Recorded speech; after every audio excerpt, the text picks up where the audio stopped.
예, 석박사의 알기 쉬운 부동산 상식 금요일 정규 방송입니다. 오늘은 손님이 심댕이님 먼저 와 있으시네요. 방송 전에 이렇게 손님 먼저 와 있는 거 처음이에요. 반갑습니다. 그 지난 시간에는 처음에는 이제 그 부동산 중개업소를 이제 고르는 법에 대해서 말씀을 드렸었고요. 그 다음에는 이제 그 전월세 이제 직거래들을 많이 하는데 그 직거래 할 때 이제 유의할 점에 대해서 말씀을 드린 적이 있었고요. 그 다음에 지난 시간에는 이제 그 부동산 임대차나 뭐 매매계약서 작성할 때 주의하셔야 되고 이제 확인하셔야 될 점에 대해서 말씀을 드렸었어요. 그래서 오늘은 그 부동산 이제 임대차 계약서를 실제로 작성할 때 어떻게 작성하는지 그거에 대해서 오늘은 시간을 갖도록 하겠습니다. 그래서 뭐 중간에 이제 질문 있으신 분들은 이제 질문 올려주시면은 중간중간에 이제 답변을 드리도록 할게요. 답변 드릴 수 있는 거에 대해서는 오늘은 그래서 임대차 계약서를 띄울 거예요. 네, 안녕하세요. 어디 갔다 오셨나?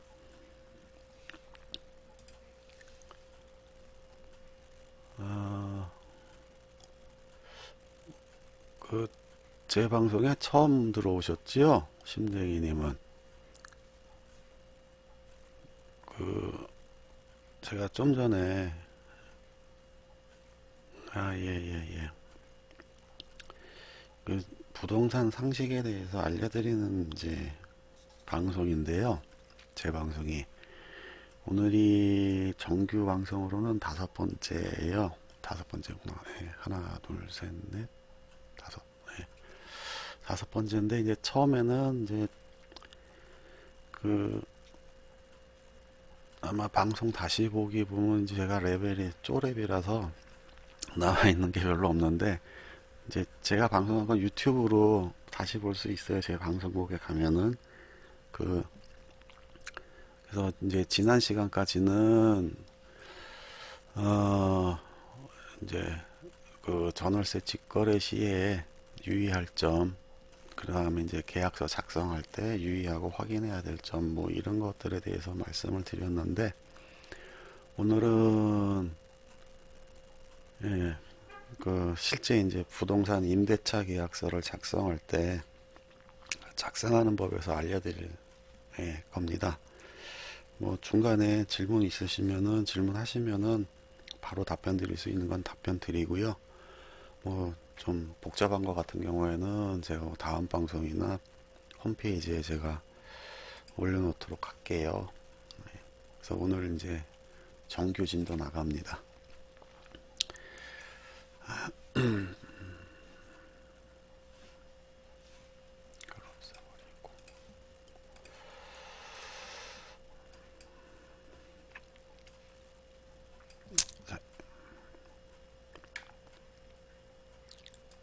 사이즈가 잘 안 나오냐?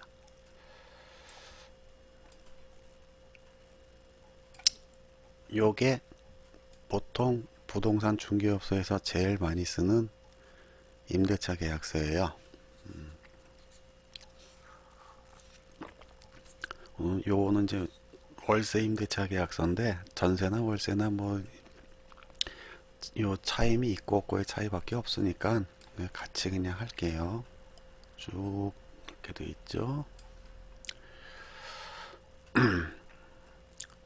자, 보면 일단 1번, 2번, 1번 부동산의 표시, 2번은 계약 내용. 이렇게 크게 이제 두 가지로 나뉘어 있고 밑에 보면 이제 여기 임대인, 임차인, 중개업자 칸이 이렇게 있어요. 자, 부동산의 표시는 뭐 뻔한 건데 이제 그 내가 임차하려는 부동산의 소재지와 그 토지의 지목과 면적과 그 건물의 구조와 용도와 또 면적과 임대할 부분에 대한 표시와 그 면적을 적게 돼 있어요. 부동산의 표시는.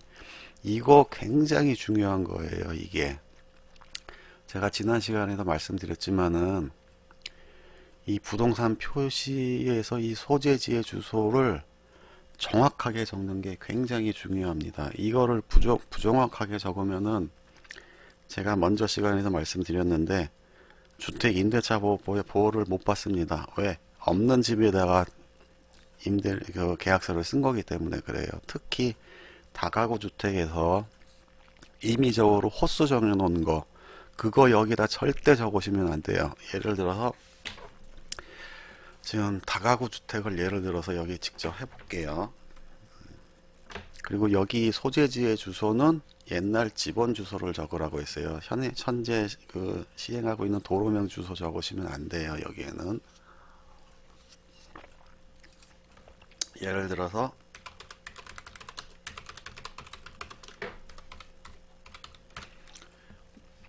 자, 서울특별시 성북구 장위동 68에 874번지. 요거 실제로 있는 집이에요. 이거.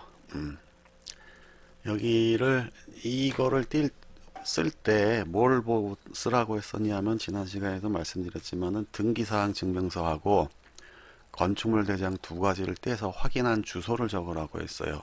왜 그러냐면은 등기사항 증명서하고 건축물 대장하고 간혹 틀리는 경우가 있어요. 번지가 아주 극히 드문 경우긴 한데 재수 없으면 그게 해당될 수가 있거든요. 그래서 항상 두 가지를 떼놓고서 확인하시는 게 좋아요. 거기 등기사항 증명서에 적혀 있는 그 주소대로 그대로 적으셔야 돼요.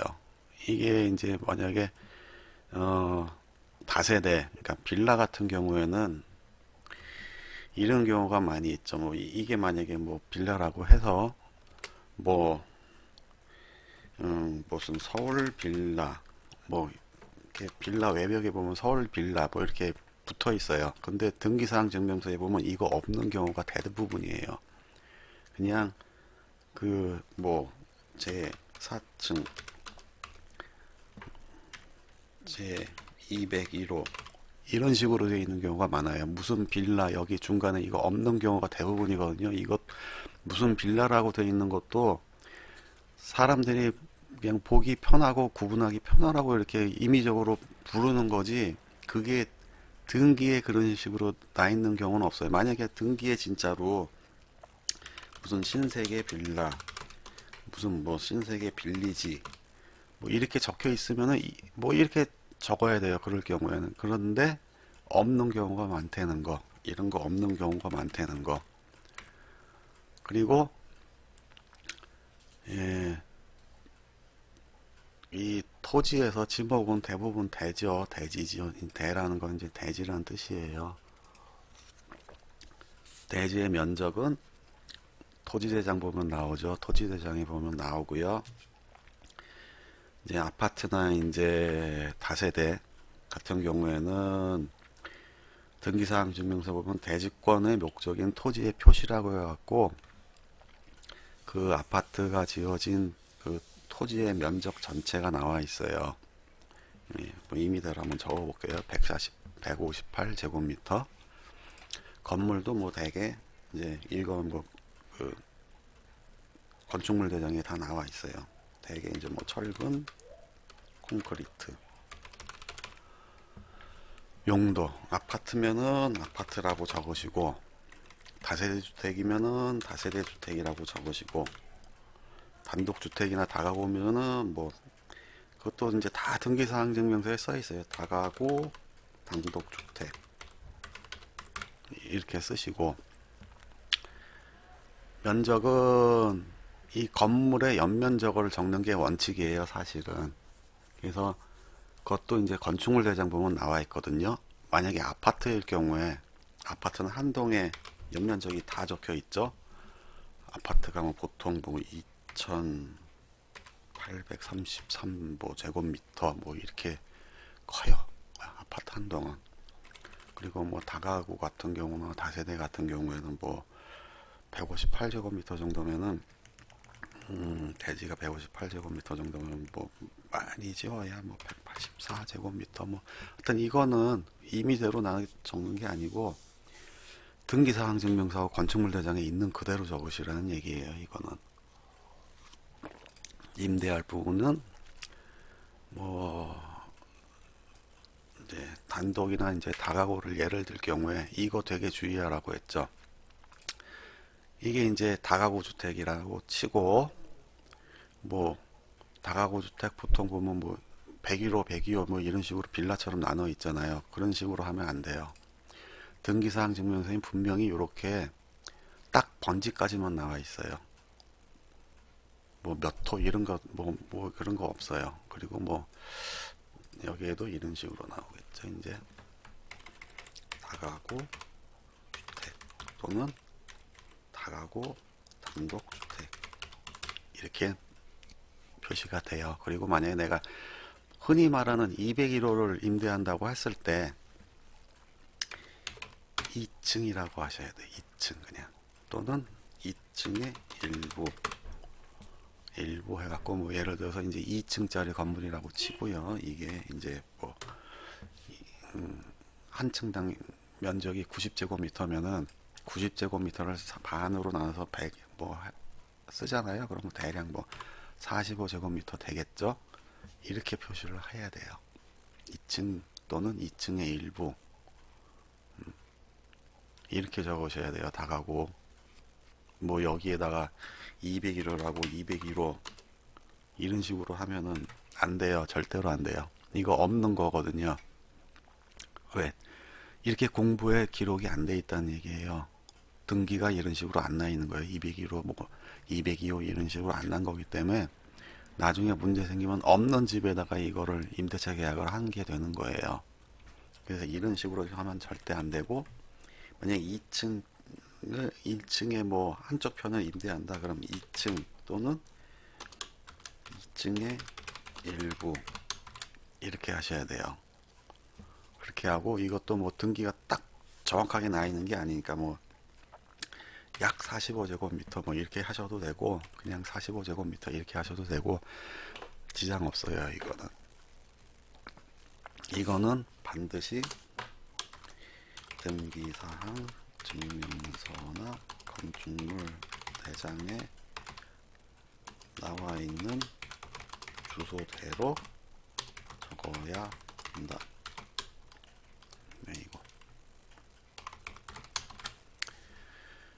이거 반드시 지켜야 되는 사항이에요. 주의. 이것도 임의의 호수를 적지 않는다. 뭐 임의로 부르는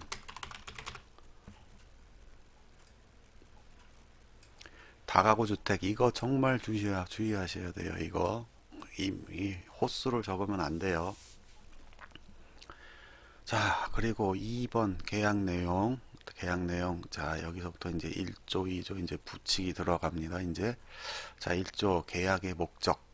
위 부동산의 임대차에 대해서 임대인과 임차인은 합의에 의하여 임차 보증금 및 차임을 아래와 같이 지불한다. 뭐 월세 같은 경우는 대개 이제 뭐 보증금 1천만 원이라고 치고요. 자, 1천만 원, 1천만 원이라고 이거 딱 붙여서 쓰셔야 됩니다. 이게 이렇게 하거나 이렇게 하시면 안 돼요. 다 붙여서 쓰셔야 돼요. 그리고 금액도 마찬가지로 딱 붙여갖고 쓰세요. 1천만 원. 자, 계약금 뭐 전세면은 뭐 1억 뭐 5천만 원이고 1억 5천만 원 적으시면 되고요. 자, 계약 이건 전세나 월세나 뭐 차임 쓰는 거밖에 큰 차이가 없으니까 월세를 기준으로 쓸게요. 계약금은 뭐 보통 10% 걸죠. 법으로 정해진 건 아니에요. 뭐 법으로 계약금은 10%꼭 걸어야 된다 그런 거 정해진 건 아니고 이거는 관례상 그냥 그렇게 거는 거예요. 뭐 관례상 걸죠. 100만 원은 계약 시에 지불하고 영수함 하고 영수자를 여기에 표시를 하고 도장을 여기에 꽝 찍으면은 계약금에 대한 이게 영수증 효력도 발휘해요. 따로 영수증 발행 안 해도 돼요. 자, 그럼 잔금은 900만 원이 났죠? 900만 원. 왜 자꾸 만 원을 쓰냐? 자, 900만 원. 중도금은 없으면 그냥 이렇게 비워 놓으면 돼요. 상관없고요. 자, 금 900만 원은 매매 시에는 보증금 1000만 원만 걸어도 되나요? 매매 금액에 따라 다른데요. 뭐 보통은 10%를 걸죠. 그러니까 뭐 매매 시 보증금 1000만 원만 걸었다 하면 1억짜리가 되겠죠. 이게 이제 그 10%를 거는 게 관행이긴 한데요. 되게 10%를 거는 거를 뭐 철석같이 믿는 분들이 많아요. 그것도 또 나름대로 이유가 있는 게 이제 뒤에 이제 여기 그 2조, 3조, 4조 뭐 이런 거 이제 할 때 이제 나오는데 4억 아파트는 보통 4층을 걸어요. 그러니까 보증금을 너무 적게 걸으면은 뭐가 문제가 생기냐면은 보통 계약을 보면은 이제 계약에 해지할 때 그 계약금을 그 보통은 이제 해지하게 될 사유가 생겼을 때 임차인은 계약금을 포기하고 해지하고 임대인은 계약금을 배로 갚아주면서 이게 해지할 수 있거든요. 그게 민법에 정해진 그 규정이에요. 그거를 임대차 계약에서도 그대로 준용해서 사용하거든요. 그래서 그 계약서에도 표시가 돼 있어요. 그 계약서에서 표시가 돼 있는데 이 계약금을 너무 적게 걸어 놓으면은 이게 마음이 변하는 경우가 종종 있거든요. 그래서 계약금 적게 걸면은 적게 걸었다고 이제 그 매매 과정에서 이제 말이 오가는 경우가 종종 있어요. 그러니까 이게 양자 간에 또 이게 불리하죠. 예를 들어서 이제 뭐 계약금 뭐 4억이면은 4천 거는데 제가 지금 뭐 500만 원밖에 없어서요. 500만 원만 걸게요. 걸어도 돼요. 아무런 법적인 문제 없어요. 근데 이게 보니까 아파트 값이 계속 떨어질 것 같아. 그래갖고 아 내가 500을 손해 보더라도 이거 없었던 걸로 하는 게 좋겠다라고 생각되거나 아니면은 더 싼데 더 좋은 아파트가 나타났어요. 그럼 변심하고 싶은 마음이 생기죠. 그러면은 보통 10% 걸으면은 4천 날리는데 500이면은 감당할 만 하단 말이에요. 그러니까 계약을 그냥 펑크를 내는 경우가 있죠. 있을 수가 있죠. 반대로 이제 매도인 같은 경우 이제 집을 파는 사람 같은 경우도 마찬가지예요. 이제 그렇죠. 그럴 수가 있어요. 그 사람도 마찬가지예요. 이제 매도인 같은 경우는 500을 받았는데 아파트 값이 계속 올라가고 있어요, 지금. 막 다른 부동산에서 왜 그 가격에 파냐고 막 난리쳐요. 응? 내가 5천만 원 더 받아줄 테니까 응? 그 가격에 팔지 말라고 500밖에 안 받았다며요. 내가 5천만 원 더 받아주면은 100 상환하고 1000만 원 물어줘도 내가 4,500만 원 더 받아줄 수 있다고 막 그런단 말이에요. 그러면은 매도인이 또 계약을 펑커 낼 수가 있죠. 그러니까 너무 적게 거는 게 좋은 건 아니에요. 그래서 그런 거 저런 거 다 이제 사람들이 과정을 거쳐오면서 법적으로 정해놓은 건 아니지만 관행상으로 하는 게 그래서 10%인 거예요. 10%면 좀 크거든요. 크다면 크거든. 4억이면 4천이잖아요. 그래서 그런 거예요. 자, 그럼 계속 진도 나갈게요. 또 뭐 물어볼 거 있으면 물어보세요. 자, 잔금은 900만 원은 이제 오늘자라고 하고요. 오늘자로 계약을 했다고 하고 제가 잔금일은 4월 30일 날로 임의적으로 한번 해보죠. 그리고 월세를 뭐 50만 원으로 해볼까요? 50만 원은 후불로 대개 그 월세 내는 날을 이제 입주한 날부터 계산을 해요. 잔금일이 30일이니까 대개 30일로 하고 뭐 정해놓기 나름이죠. 뭐 제가 월급이 20일, 25일 날 받아서 25일 날 하고 싶어요. 그 25일 날 지불해도 돼요. 어. 대신 이제 뭐 넘어가거나 모자라는 거는 이제 월세에서 일할 계산해 가지고 계산하면 되죠. 그런 거 이제 특약에다 넣으면 돼요. 근데 통상은 이제 잔금일 날 한다. 라는 거. 그리고 월세는 대개 후불로 해요. 근데 선불로 하는 경우도 있습니다. 선불로 하는 경우는 대개 보증금이 너무 적거나 아니면 없거나 그럴 때는 월세를 선불로 왔죠. 그것도 뭐 관행이에요. 자, 이렇게 이제 계약 내용에 보증금과 계약금과 중도금 있을 경우 중도금, 잔금, 그다음에 월세금 그거를 정하고 날짜를 정하는 걸 넣습니다.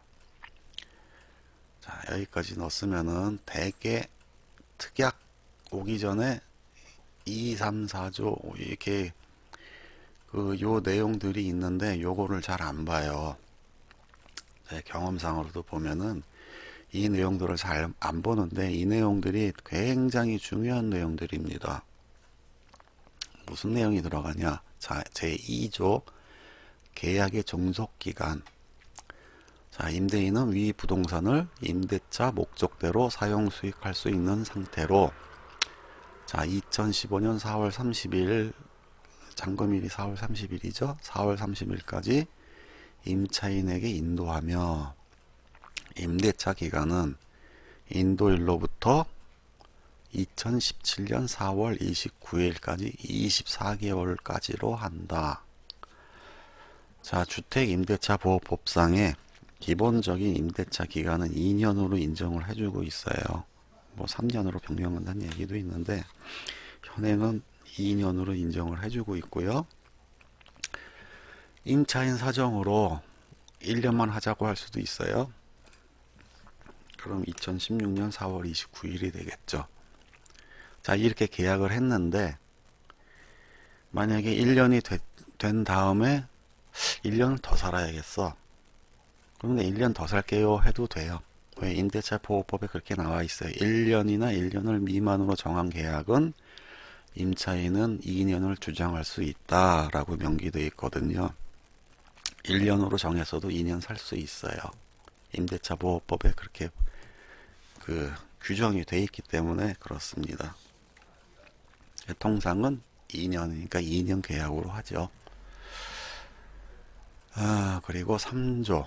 3조는 이거는 그 용도 변경 및 전대 등으로 이라고 되어 있는데 임차인은 이제 세입자죠. 임대인의 동의 없이 임차하는 부동산의 용도나 구조를 변경하거나 전대, 임차권 양도 또는 담보 제공을 하지 못하며 임대차 목적 이외의 용도로 사용할 수 없다. 이렇게 되어 있는데 이게 무슨 소리냐면은 부동산의 용도나 구조를 변경하면 안 되겠죠. 뭐 베란다를 지 맘대로 터버린다거나 뭐 방벽을 뭐 허물어 버려서 튼다거나 아니면 뭐 싱크대를 막 지 맘대로 막 위치를 바꾸거나 그러면 안 된다는 얘기죠. 그리고 또는 그 시설물을 맘대로 설치를 할 수도 없어요. 가령 뭐 이제 그런 건 이제 정포 같은 경우 많이 있는데 주택의 경우에는 뭐 별로 없죠. 예. 하여튼 뭐 용도나 뭐 구조를 맘대로 바꿔서는 안 돼요. 뭐 주택을 빌려놓고 거기다가 뭐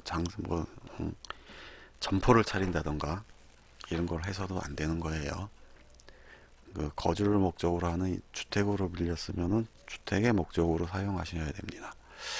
자, 그리고 전대라는 건 뭐냐면은 먼저 시간에도 좀 설명드렸는데 세입자를 놓는 게 전대예요. 그러니까 세입자가 살고 있는데 뭐 예를 들어서 방 2개짜리를 살고 있는데 방 하나만 있으면 돼. 자기는. 그래서 방 하나를 세를 주고 싶어.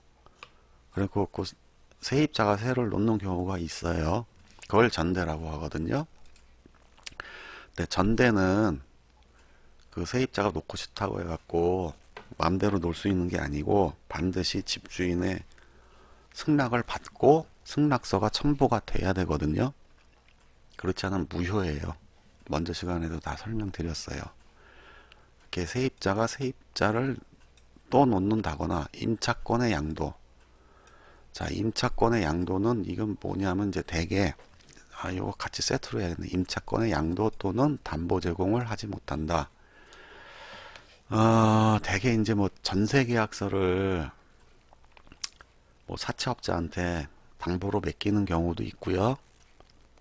뭐 그런 거 해서는 안 된다라는 거고, 또는 이제 전세권을 설정하는 경우가 있거든요. 간혹 전세권을 설정을 하면은 그게 물건이 되기 때문에 그거를 담보를 하거나 그 전세권을 다른 사람한테 팔아먹을 수가 있어요. 그런 걸 해서는 안 된다라는 얘기예요, 이거는. 그리고 이제 아무튼 그 집을 빌렸으면은 임대차 목적 이외의 용도로 사용해서는 안 된다라고 다 표준 계약서에는 들어 있습니다. 자, 그 다음에 제4조 계약의 해지. 계약의 해지는 이제 계약을 종료하는 경우죠. 대개 월세를 2회 이상 연체하거나 제3조 위에 요거 용도 변경 및 전대 요거 위반했을 때 임대인은 즉시 본계약을 해지할 수 있다 라고 대개들 하죠. 예. 임차인이 2회 이상 차임 및 지급을 연체하는 것에 대해서는 이건 주택임대차보호법에도 그 나와 있는 거예요. 2회 이상 차임을 연체하면 안 되고요.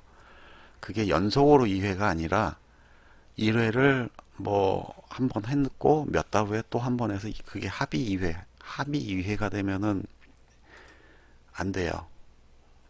그러니까 해지할 수도 있고 재계약 시에 재계약을 거절할 수도 있는 사유가 돼요. 그런 거는. 이게 계약서란 게 이대로 이행하겠다는 약속을 하는 거기 때문에 계약은 반드시 지키라고 되어 있는 거라서 그런 의미로 받아들이셔야 돼요. 그리고 계약의 종료, 계약이 이제 다 돼서 집을 비워줄 때에 대한 내용인데 5조는 자, 임대차 계약이 종료된 경우에 임차인은 위 부동산을 원상으로 회복하여 임대인에게 반환한다. 흔히 말하는 원상복구죠, 이게. 자, 이렇게 했을 경우에 임대인은 보증금을 임차인에게 반환하고 연체된 임대료나 손해배상 금액이 있을 때는 이들을 제하고 그 잔액을 반환한다. 대개 우리 이제 외국 같은 경우는 이 부분에 대해서 굉장히 이제 까다롭죠. 뭐 예를 들어서 벽에다가 못질 한 번만 해도 그 벽 목구멍 난 거에 대한 원상복구 비용 다 제해요. 외국 같은 경우는. 근데 우리는 뭐 그 정도까지는 아닌데 뭐 예를 들어서 혼이 있는 경우가 희한하게 싱크대 손잡이들을 이렇게 부러뜨리는 집들이 많아요. 제가 경험으로 해서 봐도 뭐 이사 간 집에 이렇게 봤더니 싱크대 손잡이를 다 부러뜨려 놨어. 그거 다 손잡이 갈아줘야 돼. 그런 거 뺀다는 얘기예요. 뺄 수 있다는 얘기고. 그리고 만약에 아파트 같은 경우에는 이제 기본으로 거기 시설이 돼 있는 것들이 있거든요. 그런 거 파손하거나 뭐 리모컨을 잃어버렸거나 뭐 아니면 키를 5개를 줬는데 3개밖에 안 남았거나 그래서 2개를 더 해야 된다거나 그런데 이제 그런 거 다 뺄 수 있다 이런 얘기죠. 그 다음에 이제 제6조 계약의 해제. 노화로 인한 파손이요. 예를 들어서 그거는 이제 이런 게 있어요. 이제 노화로 인한 파손이 가장 많이 있는 게 이제 보일러죠, 보일러. 이제 보일러가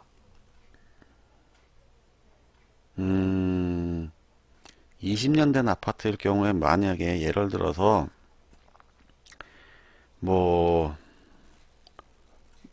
파이프가 새서 밑에 집에 물이 샜다. 그거는 원칙적으로는 그런 거는 이게 아파트가 전체적으로 장기수선 충당금을 활용해서 뭐 노후된 파이프를 교체한다 그런 거가 아니고 내 집 것만 그렇게 되는 게 이제 판명이 되면은 그거는 집주인이 해줘야 되고요. 만약에 이제 사용 중으로 하다가 자연스럽게 이제 노후화돼 갖고 이제 파손이 되는 경우가 있는데 그게 이제 소모품적인 성격이 강한 것들이 있죠. 예를 들면은 전구, 수도꼭지 이런 것들은 원칙적으로는 임차인이 그냥 부담하는 게 맞습니다. 그리고 이제 보일러 같은 경우는 대개 이제 수명이 그러니까 오래돼 가지고 가장 많이 고장 나는 게 이제 점화가 잘 안 된다거나 그런 게 있어요. 그럴 때는 그거는 집주인이 부담을 하는 게 맞고요. 이제 사용 중에 이제 임차인 부주의로 해서 파손이 생겼을 경우, 예를 들어서 동파가 됐다거나 그럴 때는 임차인도 부담을 해야 되는 게 그게 판례의 입장이에요. 이거 다 이제 대법원까지 난 이제 재판까지 가서 대법원에서 판결 난 그 판례거든요. 예. 그래서 이제 그게 케이스 바이 케이스로 약간씩 이제 좀 다르긴 한데 이제 큰 시설 같은 경우에는 대개 이제 집주인이 부담을 하는 게 일반적이고요. 뭐 소모품적인 거는 이제 임차인이 뭐 전구 정도죠. 보통은 전구나 이런 거 정도는 임차인이 부담을 하고 이제 뭐 기본적으로 되어 있는 시설 제가 말씀드린 데는 희한하게 이제 싱크대 손잡이들을 잘 부서뜨리더라고요. 그런 거를 뭐 애가 뭐 매달려 가지고 그러는 경우도 있고 뭐 그렇긴 한데 이제 그런 거는 다 임차인이 그거는 부순 거니까 임차인이 하셔야 되고 또 이런 경우가 많아요. 하수구를 아, 막히는 경우가 많거든요. 이게 대개 보면 뭐 제가 있던 동네는 좀 후져서 그런지 몰라도 이제 뭐 음식물 찌꺼기다 특히 이제 뭐 삼겹살 같은 거 구워 먹고 그 기름 나온 거를 그냥 하수구에 버리는 경우가 많아. 하수구가 그러면 이제 기름이 내려가면서 식으면서 굳어갖고 하수구를 막아놓는 경우가 굉장히 많이 있어요. 그렇게 해서 뭐 하수구가 막혔다. 근데 그 원인이 임차인 때문이다. 그런 거는 임차인이 수리하셔야 하는 게 맞아요. 그리고 20년 된 아파트에서 뭐 외벽이 헐었거나 뭐 주차장 뭐 천장에서 뭐 시멘트 가루가 떨어지거나 아니면 뭐 엘리베이터가 뭐 오래돼가지고 좀 엘리베이터를 뭐 모터를 교체해야 된다거나 뭐 문을 교체해야 된다거나 뭐 이런 경우가 있을 때는 그런 거는 아파트 장기수선 충당금으로 대개는 하죠. 그런 공사는 뭐 외벽 도색이라든가 그런 거는 아무튼 그렇고요. 자, 6조 계약의 해제 이 부분이 아까 질문하신 그 보증금을 계약금을 너무 적게 걸면은 그 안 좋다라는 내용하고도 이제 일맥상통이 해요. 자, 임차인이 임대인에게 중도금을 지불하기 전까지, 중도금이 없을 때는 잔금 지불하기 전까지 임대인은 계약금의 배액을 상환하고 임차인은 계약금을 포기하고 이 계약을 해지할 수 있다라고 이게 다 들어가 있습니다. 이게 대부분 이걸 안 보시는데 이게 다 중요한 내용들만 다 들어 있거든요. 이거는 민법에 규정되어 있는 사항이에요. 민법에 규정되어 있는 그 계약법에 그 규정되어 있는 사항을 그대로 부동산 계약에서도 갖다 쓰고 있어요. 이 조항을. 이게 뭐 뜬금없이 나타난 건 아니에요. 다 그 민법에 규정되어 있는 내용입니다. 이게. 자, 그리고 7조 채무 불이행과 손해배상.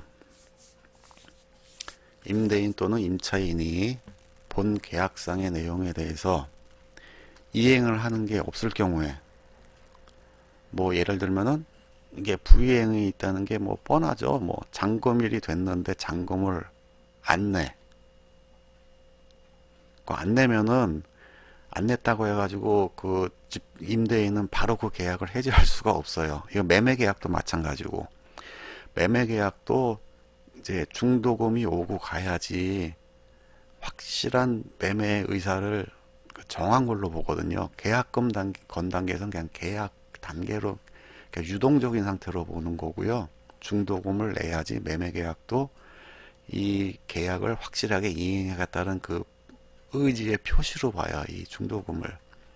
뭐 매매 계약일 경우에는 이제 중도금을 안 냈을 경우 또는 잔금을 안 냈을 경우, 그 상대방은 이 뭐 불이행한 자에 대해서 서면으로 최고하고 계약을 해지할 수 있다.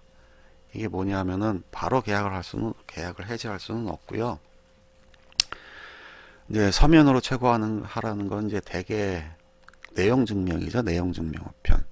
가장 많이 쓰는 게 내용 증명 우편으로 이제 뭐 이 본 임대차 계약의 잔금일이 됐는데 잔금일 날 잔금을 지불하지 않았으니 며칠까지 잔금을 지불하지 않으면은 본 계약은 해지하겠습니다 하고 내용 증명 우편을 보내라는 얘기예요. 그래갖고 내용 증명 우편에서 정해놓은 이제 잔금 기일이 있는, 이제 지났는데 그래도 안 냈다. 그럼 해지할 수 있어요. 해지할 수 있고, 만약에 거기에 대해서 분쟁이 생겼을 경우 그 내용 증명 우편을 증거로 해가지고 소송을 할 수가 있어요. 그럼 뭐 100% 이기죠. 자, 그리고 계약 당사자는 계약 해지에 따른 손해배상을 각각 상대방에게 청구할 수 있으며 별도의 약정이 없는 한 계약금을 손해배상의 기준으로 본다라고 되어 있거든요. 이게 또 계약금을 너무 적게 걸면은 좀 곤란한 이유가, 되게 따로 약정을 안 하죠. 뭐 계약금을 뭐 아까 하신 대로 4억짜리인데 보통 4천만 원 거는데 500만 원만 걸었다. 근데 이제 뭐 되게 아주 똑똑한 사람일 경우에는 계약금이 너무 적으니까 이제 계약을 해지될 경우에는 손해배상금을 뭐 5%로 하자, 뭐 2천만 원으로 하자, 뭐 이렇게 할 수도 있어요. 그거 따로 뭐 여기 이제 특약에다가 그렇게 특약을 달 수가 있어요. 근데 그렇지 않은 한은 이 계약금을 각각의 손해배상의 기준으로 보는다는 게, 여기 임차인은 계약금을 포기한다는 게 이제 그 되겠고요. 이제 임대인은 계약금의 배액을 상환하는 그거를 이제 기준으로 하겠다는 거예요. 누가 이 시간에 카톡을 보내지?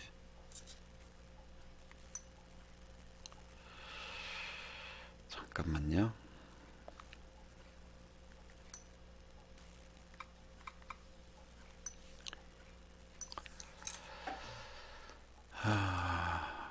그 7조는 그런 내용이에요. 예, 뭐,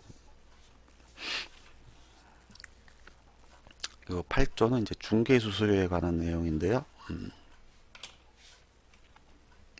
보증금은 1,000이고 손해배상은 4,000으로 따로 특약 설정이 가능한 건가요? 가능하죠. 근데 일방적으로 할 수는 없죠. 상대방도 그럽시다, 그렇게 합시다 그러면은 특약으로 달 수 있는 거죠. 뭐 2,000으로 하죠. 그냥 그럼 2,000으로 하고, 그냥 뭐 그 보증금은 1,000이고 손해배상은 4,000? 계약금이 1,000이고 손해배상은 4,000으로 하는 게 보증금이 1,000인데 무슨 손해배상을 4,000을 해요? 그건 말이 안 되죠. 그렇죠? 계약금이겠죠. 그러니까 매매계약 시에 질문하신 게 계약금이 1,000이고 보증금은 임대차 계약에서 보증금이죠. 매매계약에서는 보증금이 있을 수가 없죠. 계약금이겠죠. 그러니까 계약금이 너무 적다, 너무 적게 걸었다 할 때는 손해배상 금액을, 그러니까 따로 정할 수는 있어요. 네. 그게 서로 간에 이제 계약을 또 아까 제가 말씀드렸다시피 계약금을 건 상태는 유동적인 상태거든요. 중도금을 지불을 해야지 그 계약을 확정한 걸로 봐요. 법상으로도 그래요. 계약, 계약금을 건 상태에서는 계약을 뭐 틀어버릴 수가 있죠. 계약금 단계니까. 그래서 그거에 대한 이제 손해배상을 정해놓는 거예요. 민법에서도. 근데 이제 중도금을 내면 이제 그거는 이제 진짜 빼도 박도 못하는 단계라고 봐야 돼요.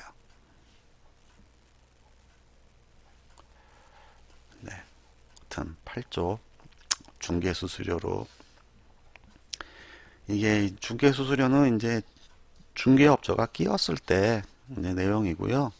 뭐 당사자 간에 이제 직거래를 할 경우에는 뭐 이게 중요한 건 아닌데요. 8조 5조가 이제 그거죠. 중개업자가 끼었을 때의 경우 그 부동산 중개업자는 중개수수료란을 부동산 중개업자는 임대인과 임차인이 본 계약을 불이행함으로 인한 책임을 지지 않는다. 또한 중개수수료는 본 계약 체결과 동시에 계약 당사자 쌍방이 각각 지불하며 중개업자의 고의나 과실 없이 본 계약이 무효, 취소, 해약되어도 중개수수료는 지급한다. 이게 무슨 소리냐면요.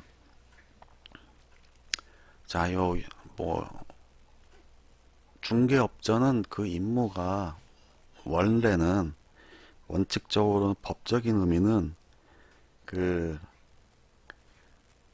의뢰인, 그러니까 매도 의뢰인, 뭐 임대 의뢰인, 매수 의뢰인, 임차 의뢰인 간의 그 알선 중개가 목적이거든요. 그게 임무예요.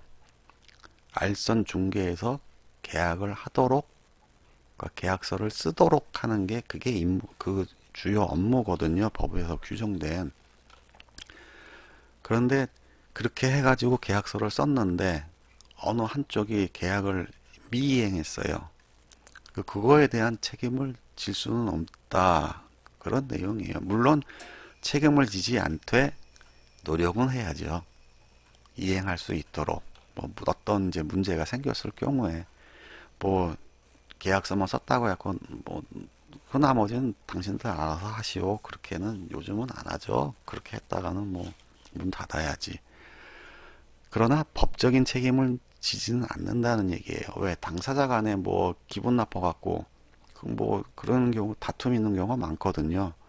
그런 거 했을 때 역시 중개업자는 거기서 중개를 해서 그런 뭐 트러블이나 이런 거를 해소시켜서 원만한 상태로 만들어 줄 수는 있지만은 그게 뭐 안 될 수도 있고 잘 될 수도 있고 잘 되게 만들어야 되는 게 중개업자가 이제 그 노하우기는 해요. 그러나 법적인 책임까지 지우는 문제는 아니라는 거. 그리고 그 중개업자의 고의나 과실 없이 당사자 간에 이제 둘이 뭐 계약서 쓰고 나서 막 싸워갖고 아이씨 기분 나빠갖고 이거 계약 없던 걸로 해. 취소돼 이렇게 해서 취소가 됐을 경우 그러니까 중개업자가 뭐를 계약서를 잘못 썼거나 확인 설명서를 잘못 썼거나 아니면 뭐 뭔가 실수를 해서 계약이 이제 이행될 수 없을 때는 그건 중개료를 청구할 수 없어요.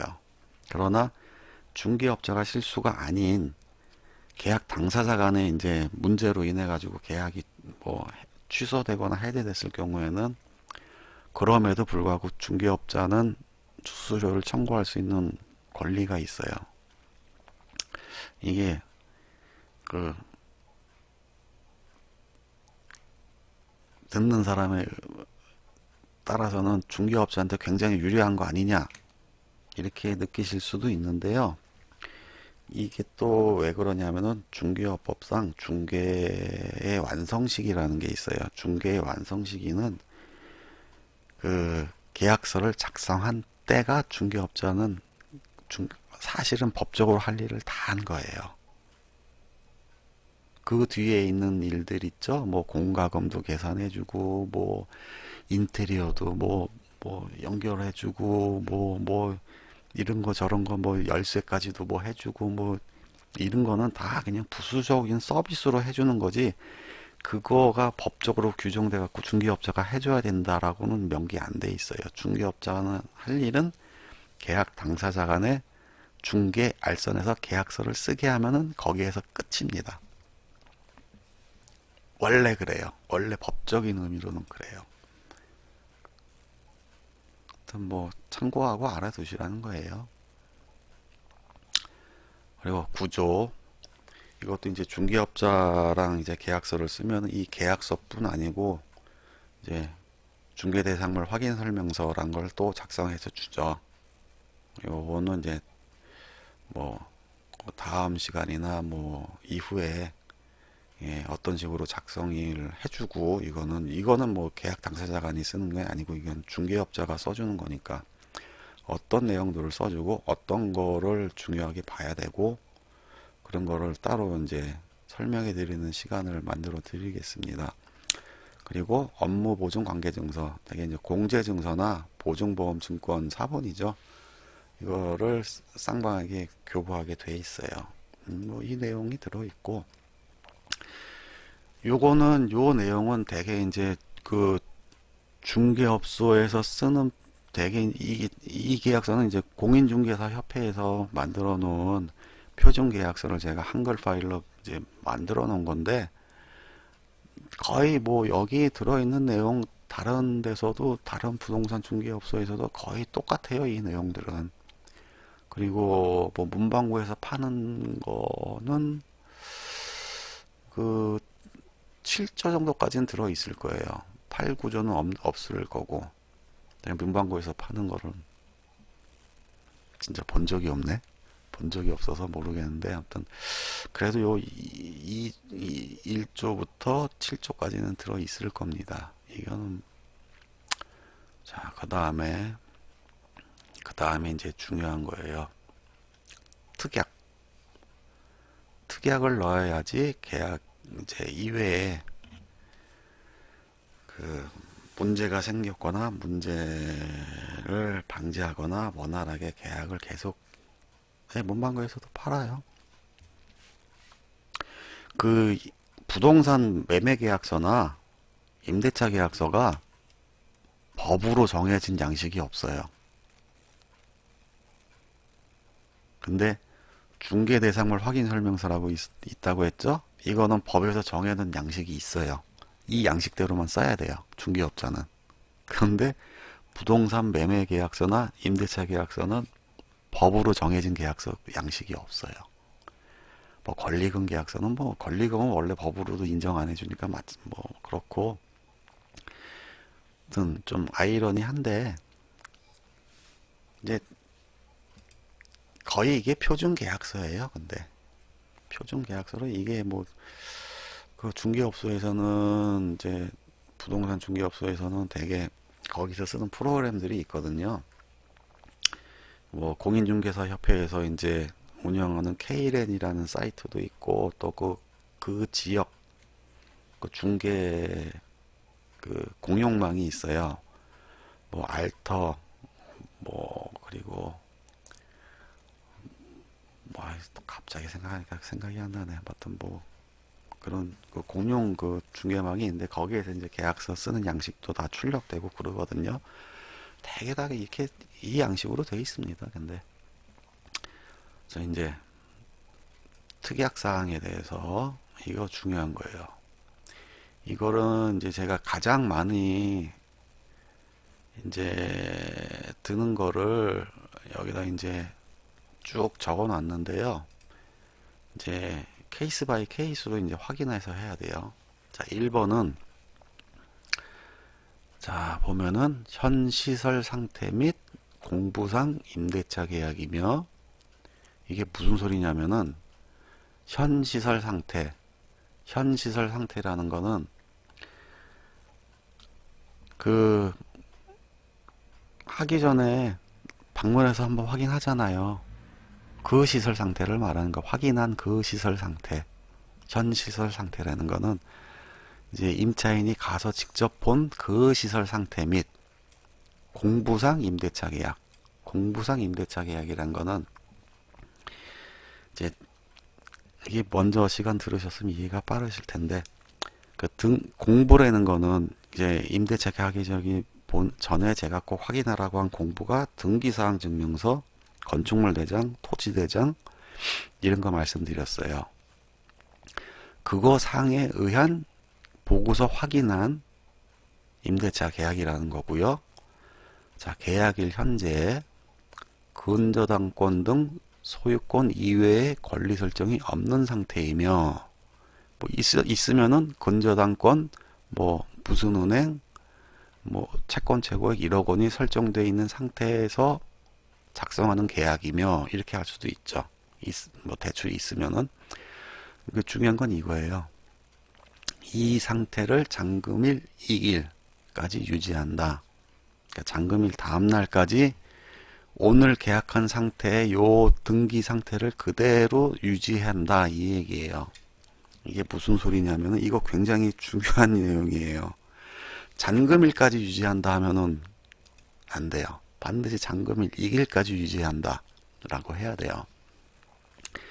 이것도 먼저 시간에 이제 설명을 드렸는데 왜 잔금일날 다음날까지 하냐면은 자, 잔금일날 잔금을 지불하고 동사무소 가서 전입신고하고 이삿짐센터에서 이삿짐 나르고 자 그러면은 이제 전입신고하고 주택을 인도를 받아서 점유하는 상태가 되는 겁니다.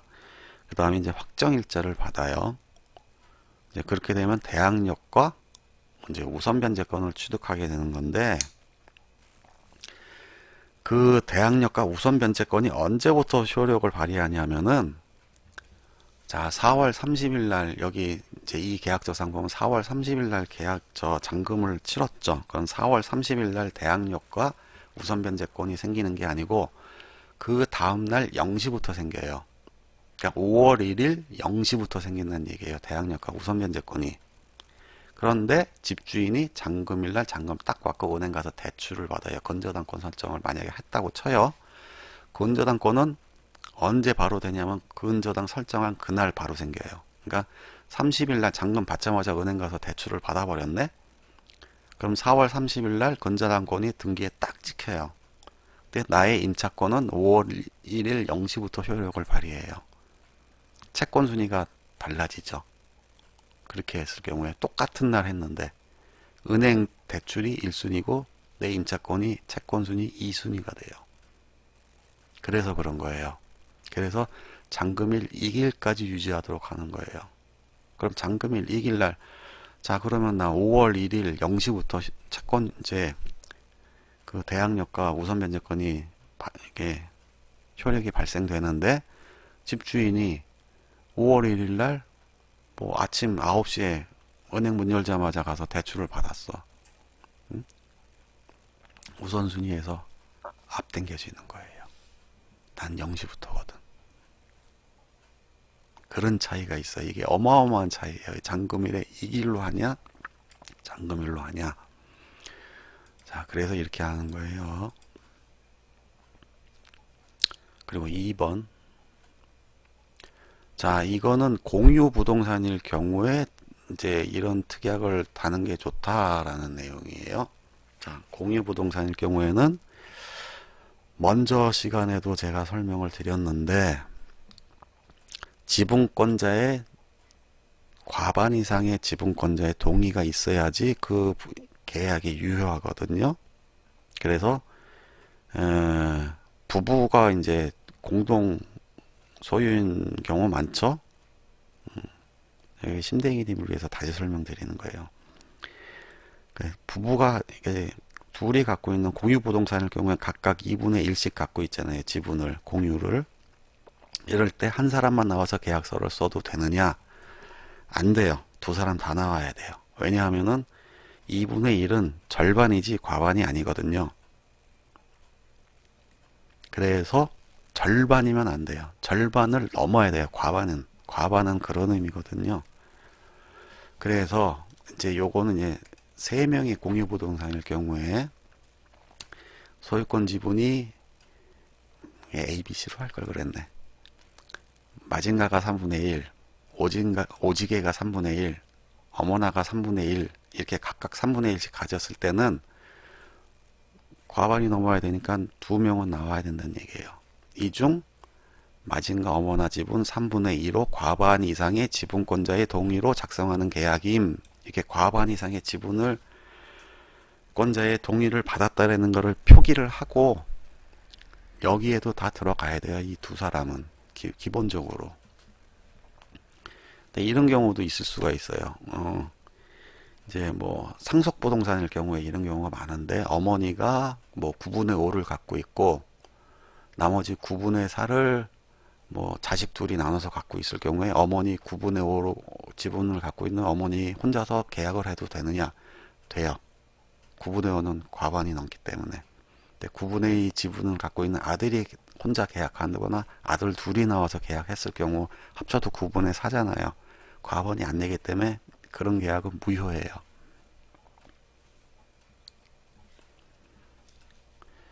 자, 이거는 그래서 2번은 공유부동산일 경우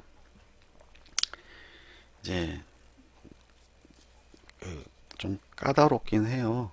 이제 뭐 사람들이 이게 집주인 되면은 무슨 벼슬인 줄 알고 뭐 다 나와야 됩니다 해도 귀찮다고 뭐 바쁘다고 뭐 지방에 있네 뭐 외국에 있네 뭐 여행을 갔네 뭐 그러는데 그래도 계약은 계약이지. 만약에 법적인 문제로 변호사나 뭐 법원에서 뭐 그러는데 내가 뭐 해서 핑계는 그런 사람들한테는 안 되면서 부동산에서는 그렇게 핑계들을 많이 대더라고요. 나오려면 나오지 말이야 좀. 응? 하여튼 그렇고요. 자, 3번. 요거는 뭐 계약금, 잔금, 차임은 임대인의 계좌에 뭐 입금한다. 그래서 은행, 계좌번호, 예금주 표기. 요거는 되도록이면 요즘은 뭐 영수증 서로 교부를 받더라도 이렇게 흔적을 남겨놓는 게 좋습니다. 특히 이제 2번처럼 이제 공유부동산일 경우에 지분권자가 셋인데 누가 월세를 받느냐 이런 문제가 생길 수가 있거든요. 그래서 뭐 예를 들어서 뭐 어머나가 엄마예요. 우리 엄마 통장으로 보내주세요. 뭐 이렇게 해갖고 어머나로 했어. 근데 마징가가 좀 아니야 오지게가 요즘 살림이 오지게 안 펴가지고 뭐 내가 월세를 받았으면 싶어. 그리고 임차인한테 나한테 보내라고 뭐 그럴 수가 있거든요. 그럼 나는 계약서에 이렇게 돼 있으니까 음, 뭐 방국봉한테 보내겠다 뭐 이렇게 주장할 수가 있으면 뭐 이거 변경할 사람 있으면 당신들끼리 협의해 갖고 나한테 알려줘라 이런 근거가 되거든요. 이게 분쟁을 예방할 수 있는 근거도 돼요.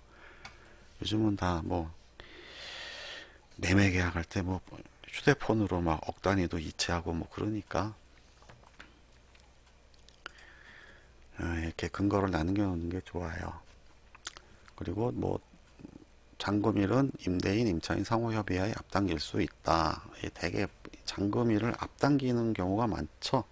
협의로 뭐 내가 뭐 그 먼저 세입자가 좀 뭐 이사를 일찍 간다던가 또 아니면 내가 또 시기상으로 또 맞아서 조금 일찍 가도 뭐 상관없고 그럴 때는 아니면 좀 앞당겨질 수도 있을 것 같아요. 뭐 이런 느낌이 들 때는 이런 조항 넣는 경우가 많아요.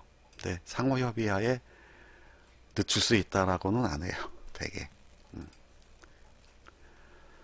그리고 뭐 이 5번 사항은 요즘은 이제 전세자금 대출을 받는 분들이 많으니까 전세 계약일 경우 이제 전세자금 대출에 적극 협조한다라는 문구를 넣는 경우가 많은데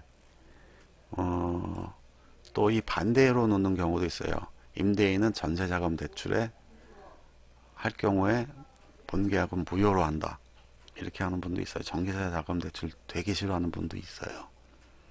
그러니까 뭐 이런 건 넣을 수도 있다라는 거. 자, 6번은 이제 월세 같은 경우에는 대개 이제 도배장판 같은 거 해주죠. 뭐가 왜예요?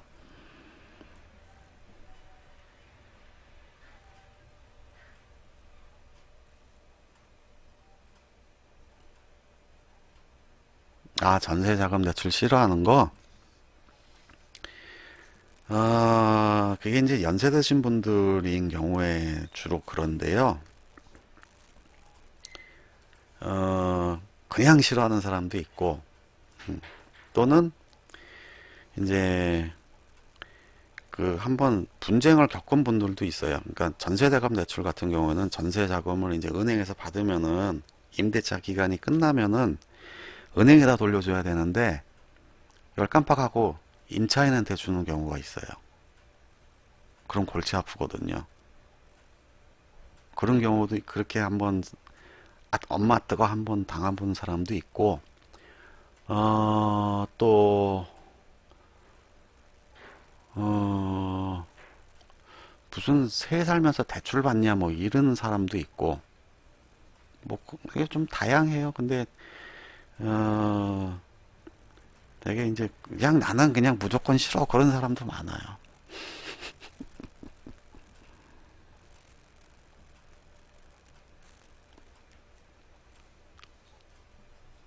보면 그렇더라고요.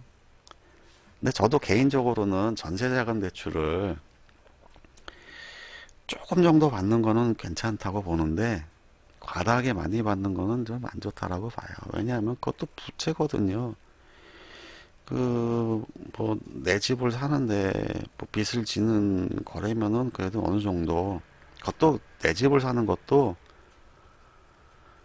예, 내 집을 사는 것도 과도한 부채를 지는 거는, 그게 절대 그게 바람직하지가 않아요. 근데 요즘은 좀, 그러니까 한 2, 3년 전만 해도, 예를 들어서 이제, 제가 1억, 뭐 한 2천 정도 있는데, 그에 맞는 전세 있습니까? 뭐 이렇게 묻는 사람들이 많았는데, 대부분 그랬죠. 근데 1, 2년 전부터는 뭐, 뭐 한 2억, 2억 5천 되는 거, 뭐 이런 거, 그러니까 뭐 내가 1억 2천이인데 뭐 한 2억이나 2억 5천 되는 뭐 그런 수준의 집을 찾는 사람들이 많아요. 그래서 그 금액으로는 이 집은 안 되는데요. 뭐 이러면은 뭐 대출 받으면 돼요. 뭐 이렇게 쉽게 생각하는 경향이 있더라고요. 근데 뭐 그것도 뭐 사는 방법의 하나라고 뭐 할 수는 있는데 뭐 만약에 그냥 자기 형편에 맞춰서 1억 2천 정도의 음, 수준에 맞춰서 살면은 굳이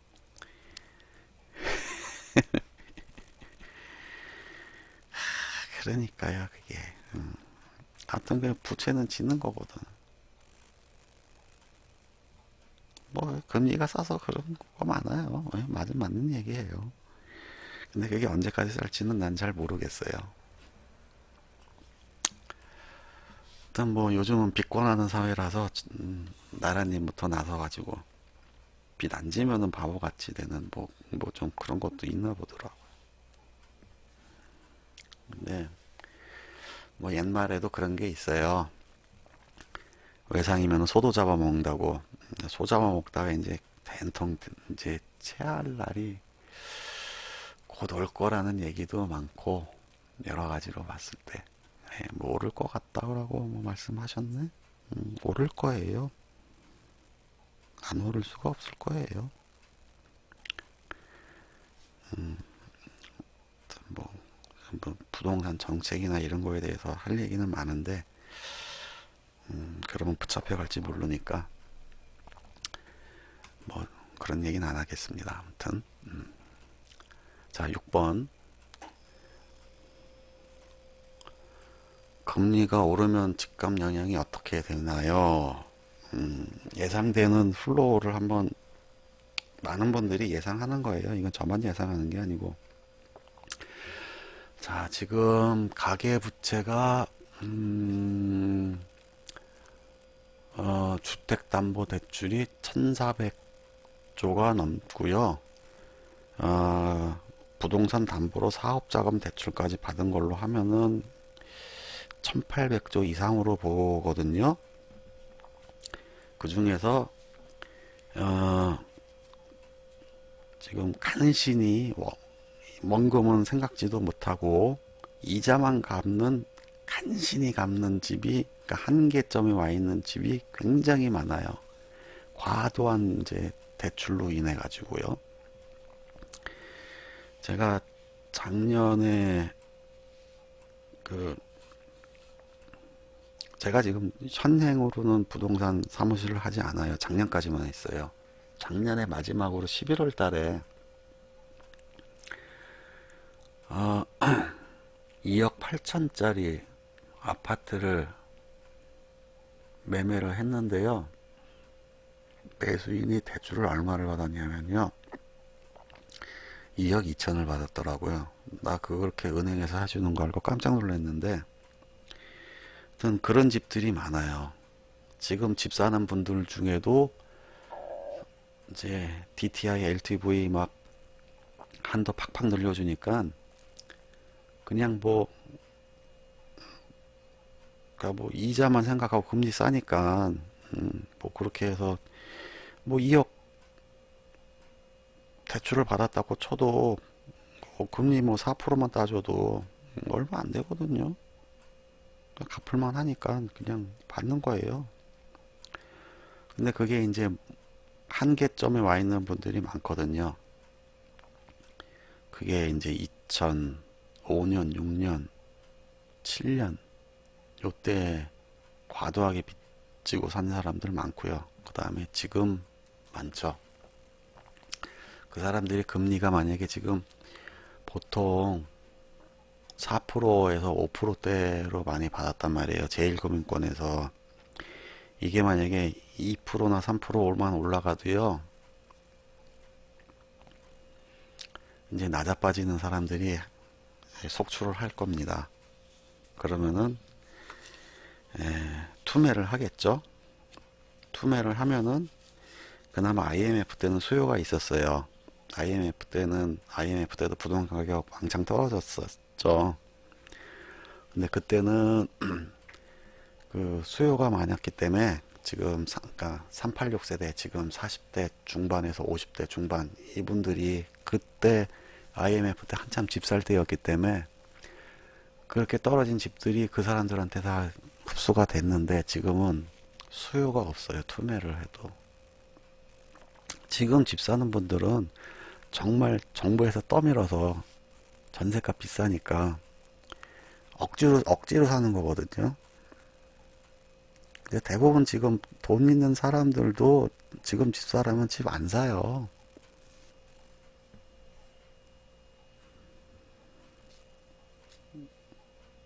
좀 그렇게 되면은 이제 부동산 시장이 자칫하면은 붕괴될 가능성이 굉장히 높다라고 많이들 우려하고 있죠. 제 얘기가 아니고.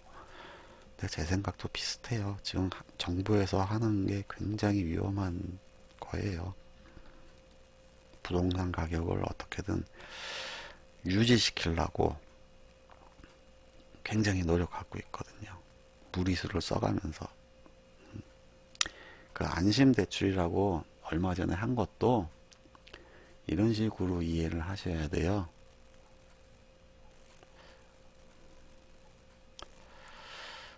그래서 제가 이 방송을 시작하게 된 거예요. 이런 고민들 많이들 하실 거고, 또 아프리카는 이제 주로 이제 젊은 분들이 많이 듣는데, 그래도 이제 대학생이나 사회 초년생 이런 분들도 많기 때문에 이제 집에서 이제 독립을 생각하거나 또 독립을 했거나 이런 분들은 부동산 계약이나 이런 거에 대해서 모르거든요. 그래서 그런 분들에게 도움이 될까 해서 지금 이런 방송을 하고 있어요. 재미는 없지만은. 또 화면 좀 바꿔놓고 할까? 네. 그래서 이런 방송을 하고 있고요.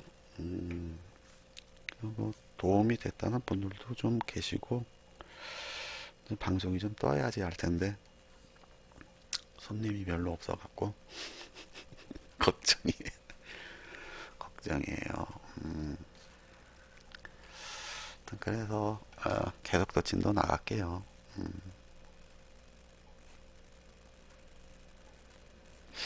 네, 집 파시게요?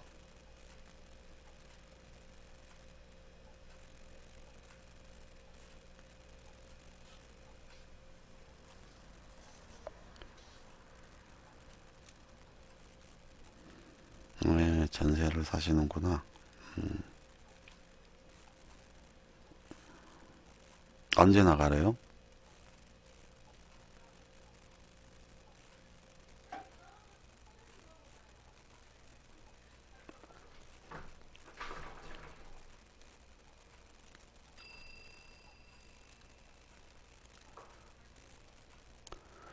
계약서상 만기가 7월이에요. 나 일찍 또 얘기한다.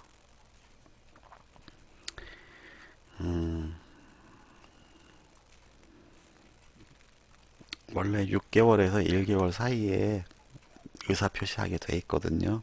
좀 미리 얘기할 거네. 집주일이요. 왜 나가래요? 올린대요? 월세로 돌린대요?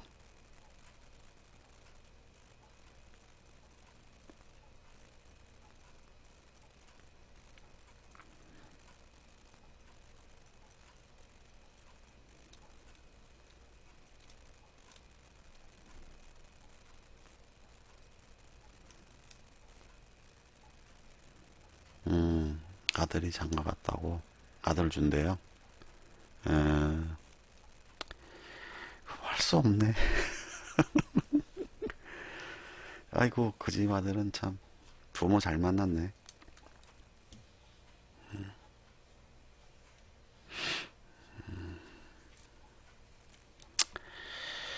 아이고 그럼 뭐 할 수 없죠. 아이고 누구는 부모 잘 만나서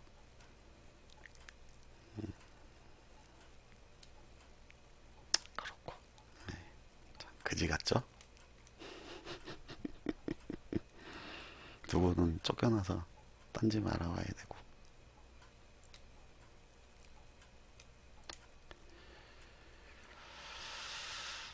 음, 부동산 시세는 뭐 지역마다 다 다르니까요. 근데 전반적으로 전세는 전반적으로 품귀예요. 귀하죠. 그게 저는 원래 지금 있는 데도 그렇고 서울 강북 쪽인데요. 요즘 이상하게 강북이 또 좀 그러네. 원래 강북이 별로 인기가 없는데 요즘 여기까지 좀 올라와요. 그래서 여기도 뭐, 뭐 전세는 웬만한 거는 나오면은 바로바로 다 나간다고 봐야죠. 거의 없으니까. 별로 없죠. 그것도 금리 때문에 그래요. 금리가 워낙 싸니까 전세금 받아갖고 입고 있어 봐야 수익성이 없잖아요. 그러니까 뭐, 오히려 빚 있는 집주인들이 전세 나요. 전세금 못 빼줘서.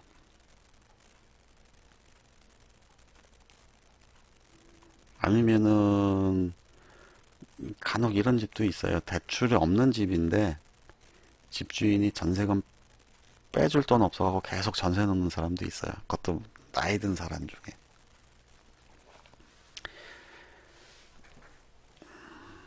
그리고요, 이게 전세난이요. 이게 정부에서 일부러 이렇게 인위적으로 만든 거예요.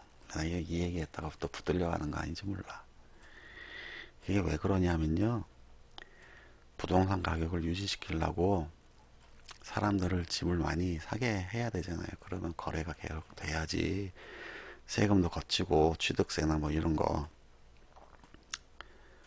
그런데 사람들이 이제 새 사는 걸 자꾸 선호하니까 뉴스로 자꾸 흘리는 거죠. 처음에 몇 년 전부터 그런 식으로 해왔어요. 정부에서.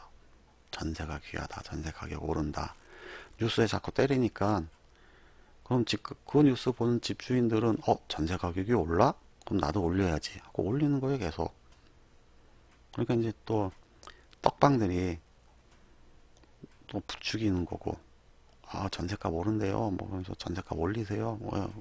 왜 올리라고 하냐면 전세 가격이 오르면은 수수료 많잖아요. 중개업자들이 떡방 소리 듣고 뭐 그러는 게 할 말 없어요. 저는 그렇게 안 했는데, 저는 그런 식으로는 안 했는데, 증명할 방법이 없네. 하여튼 그렇게 돼가지고 그게 실질적으로 그게 전세 가격이 엄청나게 뛰었다니까요. 그러는 와중에 그런 것도 있죠. 이제 금리가 싸니까 이제 떴다방은 다른 거고요. 이제 그 옛날에 이제 부동산 중개업소를 복덕방이라고 했잖아요. 그걸 그냥 비아냥거리는 의미로 복자 빼갖고 그냥 떡방이라고 그냥 부르죠.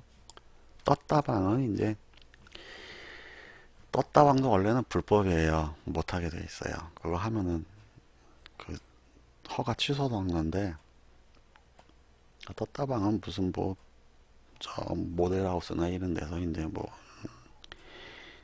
프리미엄 받고 이제 분양권 팔고 뭐 이렇게 분양권 파는 건 원래 불법인데 분양권 팔아먹고 뭐 이런 인간들이 이제 그런 데가 떴다방이고요. 일단 그래갖고 전세 가격이 미친 듯이 오른 거예요. 몇 년 사이에. 그러니까 지금 효과가 나타나잖아요. 전세금 때문에 밀려갖고 뭐 물건도 없고, 그리고 뭐 어떤 데는 뭐 거의 매매 가격이 막 90%막 이런데 이렇고 이러니까 집을 이제 억지 춘향으로 사는 거고, 또 이제 아파트를 살 여력이 안 되는 사람들은 이제 요즘 뭐 다세대 주택까지도 뭐 넘어온다고 하잖아요. 음. 근데 그게 오래 못 가요.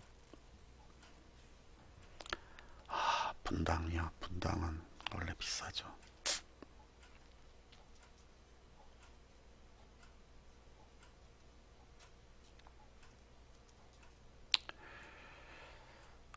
그게 어떤 전세 가격 올리는 거는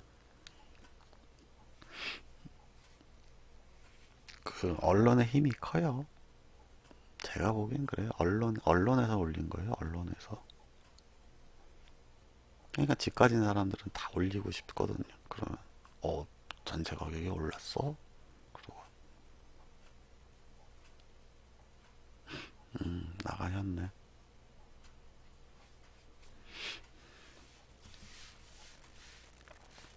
제가 참 얘기 안 드렸는데 이쯤 되면 추천 한 방만 좀 주세요.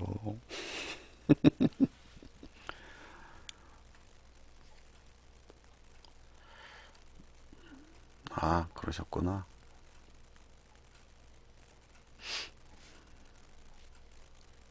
추천 한 번만 부탁드릴게요. 하여튼 요즘은 좀 부동산 좀 뭐 그 집을 살까요? 그런 분들이 많이 계셨어요. 몇 분. 그 앞으로는 이런 식으로 생각을 했으면 좋겠어요. 집은 거주의 수단으로 하나 갖고 있는 거는 괜찮아요. 갖고 있대. 단 조건이 좀 있죠. 과도한 부채를 지지 말고 살 수 있다라면은 사는 게 좋다. 뭐 내 집 한 칸 뭐 오르든지 말든지 신경 안 쓰고 우리 가족 두 발 뻗고 살 공간 하나 만들어 놓겠다 하면은 사도 돼요.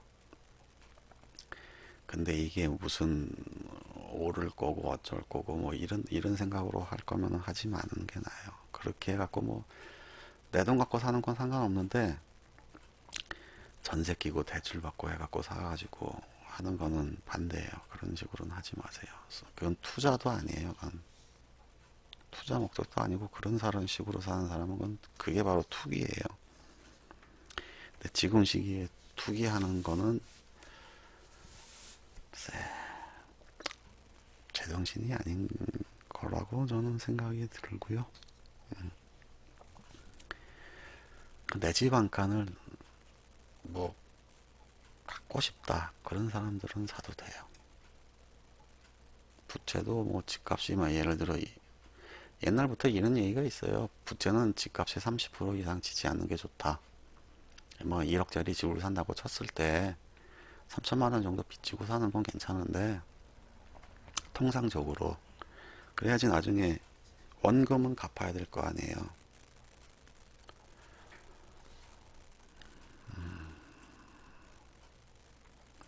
그러니까 뭐 지쳐가지고 사겠다. 살 능력도 뭐 되고 뭐 이런 게 고려해봤더니 괜찮다. 그럼 사셔도 돼요. 사지 말라는 얘기 아니에요.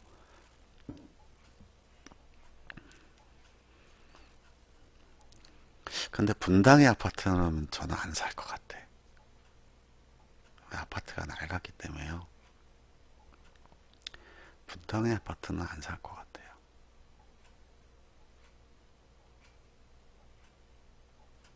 그 살려면은 새 아파트 사세요. 그러니까 분당의 아파트들은 이제 너무 낡아가지고 분당, 일산 이런데 한 20년 이상 된 아파트들은 쳐다보지도 마시고요. 살 거면 새 아파트 사세요.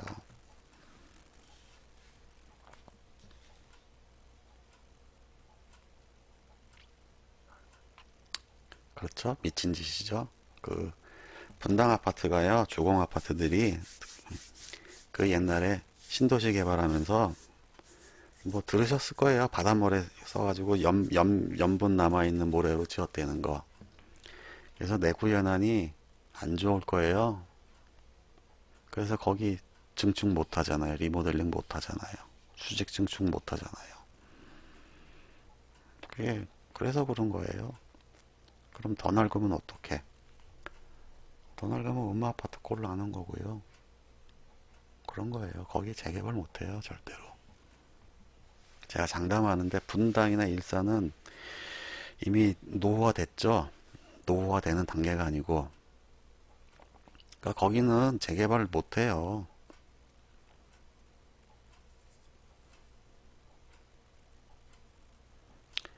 음마 아파트처럼 몇 동 되지도 않는 아파트도 지금 재개발을 못 하는데 거기를 어떻게 재개발을 해요? 절대 못 해요.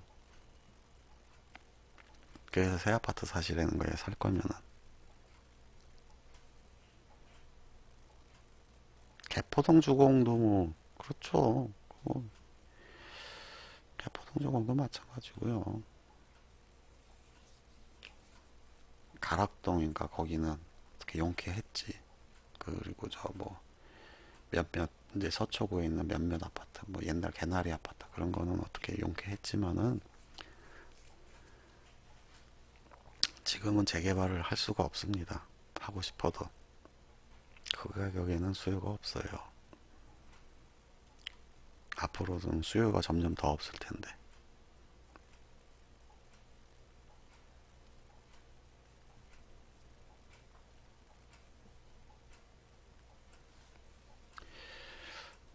그게 뭐 어떤 이거는 여기서 얘기할 내용은 아닌데요. 우리나라 공동주택 가격 정책의 일대 그 혁신이 없으면은 아파트 재개발은 못 합니다. 절대로 못 해요.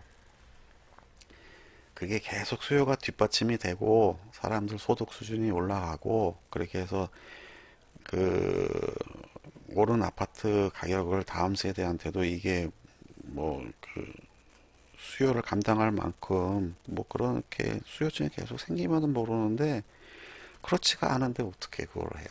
그렇게 못해요. 그러니까 우리나라 공동주택 가격 정책이 굉장히 희한한 거예요.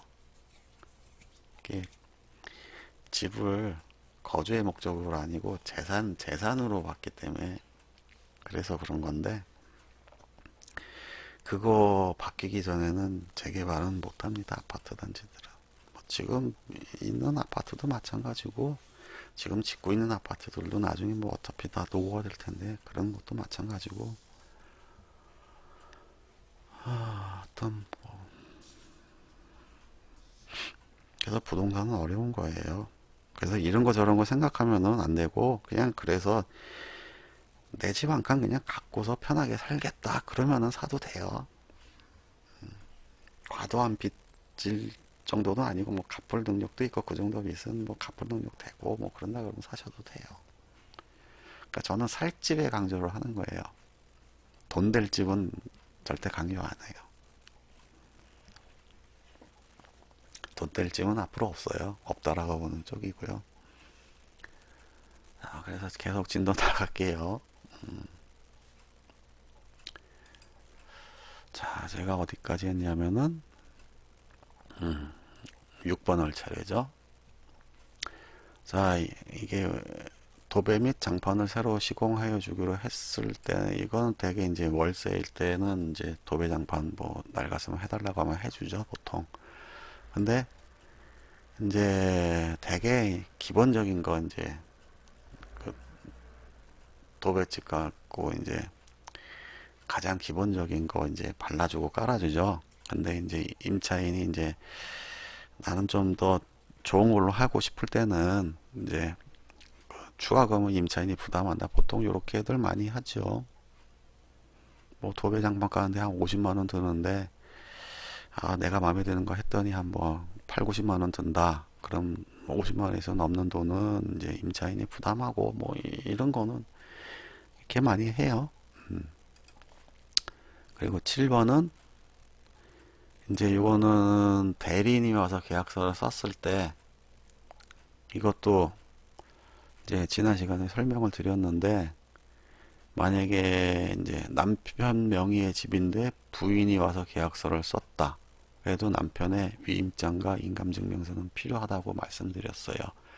왜 그러냐면은 부동산 매매나 임대계약은 부부간의 일상가사 대리권을 인정해주지 않기 때문에 그래요. 그리고 그때 말씀드렸을 때 그 위임장과 인감증명서 첨부하는 시간을 짧게 주라고 했어요.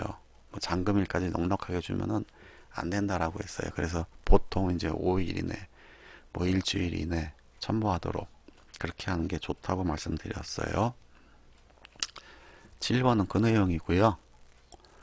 8번은 이제 요거는 이제 되게 전세나 이제 반전세라고 이제 보증금 많이 내고 이제 월세 조금 내는 이런 집일 경우에 이제 8번 사항을 많이 넣죠.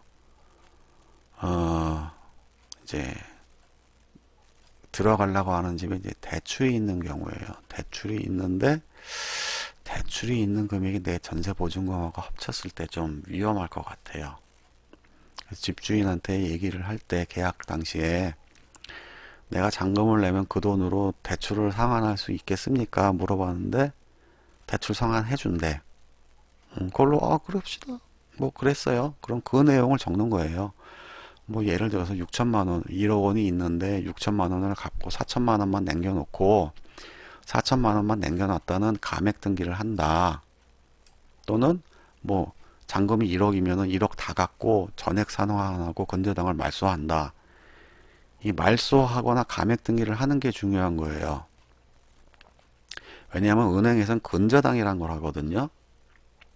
근저당은 뭐냐면은 그러니까 근저당 말씀드리기 전에 이제 저당권에 근저당권이 있고 근저당권이 있어요. 저당권과 근저당권은 달라요. 저당권은 예를 들어서 저당권 1억을 설정했다 그러면은 1억 원에 대한 금액만 저당하는 거예요. 그래서 만약에 뭐 1억 원에서 5천만 원을 갚았다. 그럼 5천만 원으로 저당권을 다시 설정해야 되고 만약에 다 갚았다. 그럼 저당권은 소멸해요. 근데 근저당은 뭐냐면은 보통 그 대개는 이제 아시는데 뭐 만약에 내가 1억 원을 실제로 받으면은 은행에서는 보통 1억 2천 이렇게 잡아놓죠. 여유 있게.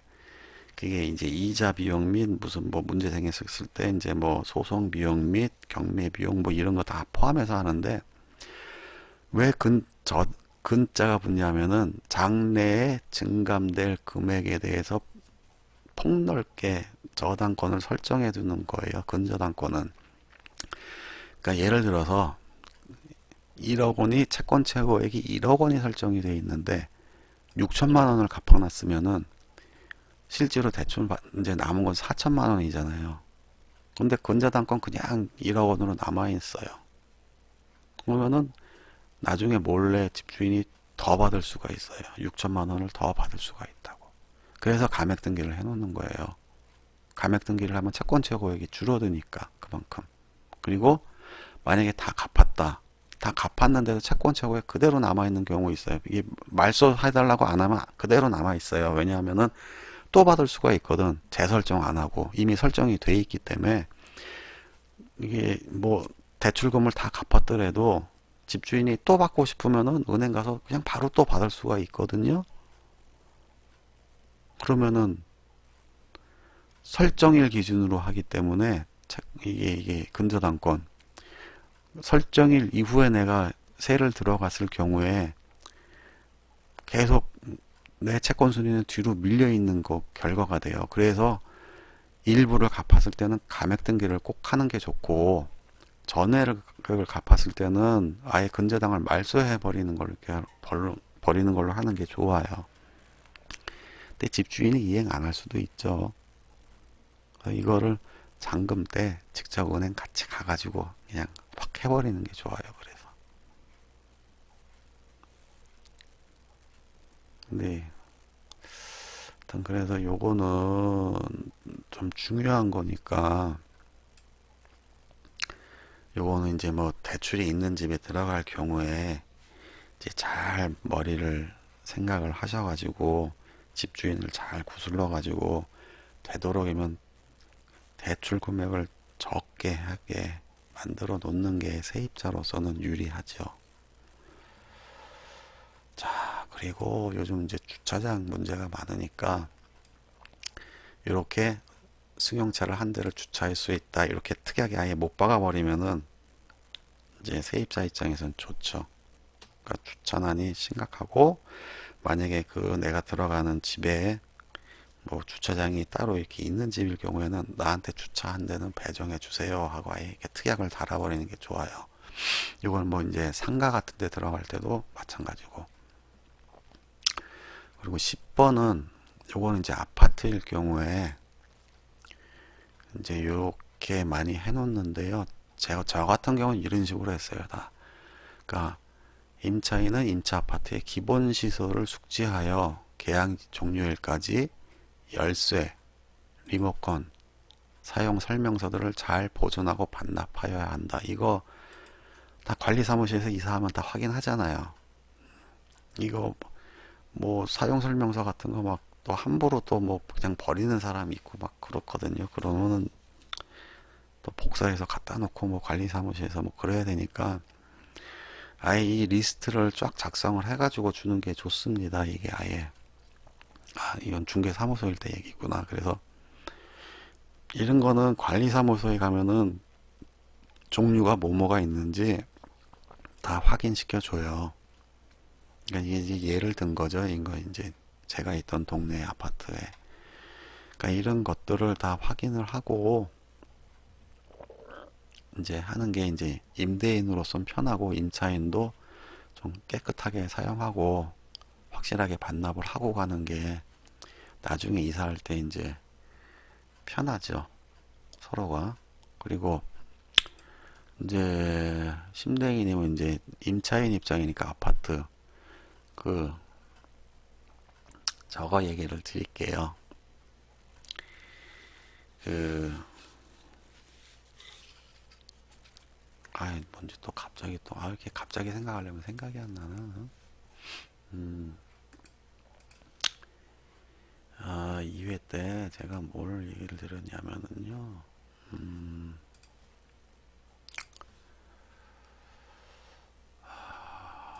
어디까지 했지? 음, 여기 보면은요. 그 장기수선 충당금이라고 내시죠? 왜? 요거. 장기수선 충당금 관리비에 포함돼서 내시죠? 요거 원래 요거 집주인이 부담하는 거예요. 요거 모르시는 분들이 많아서 네, 관리비에 장기수선 충당금 부과되잖아요. 뭐 한 7, 8천 원? 뭐 이렇게 될 거예요. 이거가 장기순 충당금은 뭐냐면은 말 그대로 이제 아파트가 이제 노후화 돼 가지고 페인트 칠을 새로 해야 된다거나 엘리베이터를 뭐 교체를 해야 된다거나 이렇게 목돈이 들어가는 경우가 있어요. 그거를 이제 충당하기 위해서 미리미리 조금씩 걷는 돈이 장기수선 충당금인데, 이거는 당연히 집주인이 내야 되는 거예요. 그래서 나중에 이사할 때 이거 관리실에 내가 여지껏 낸 그 장기수선 충당금 내역 좀 뽑아주세요. 그럼 뽑아줘요. 그럼 그거 집주인한테 받으셔야 돼. 모르는 분들 많아. 헉 하는 거 보니까 여지껏 안 받으신 것 같아. 이거 장기수선 충당금은 받으셔야 되고요. 어, 또 하나 이제 그 요즘 이렇게 내가 까마귀 고기를 먹었는지 이게 기억이 안 나는 게 많지. 그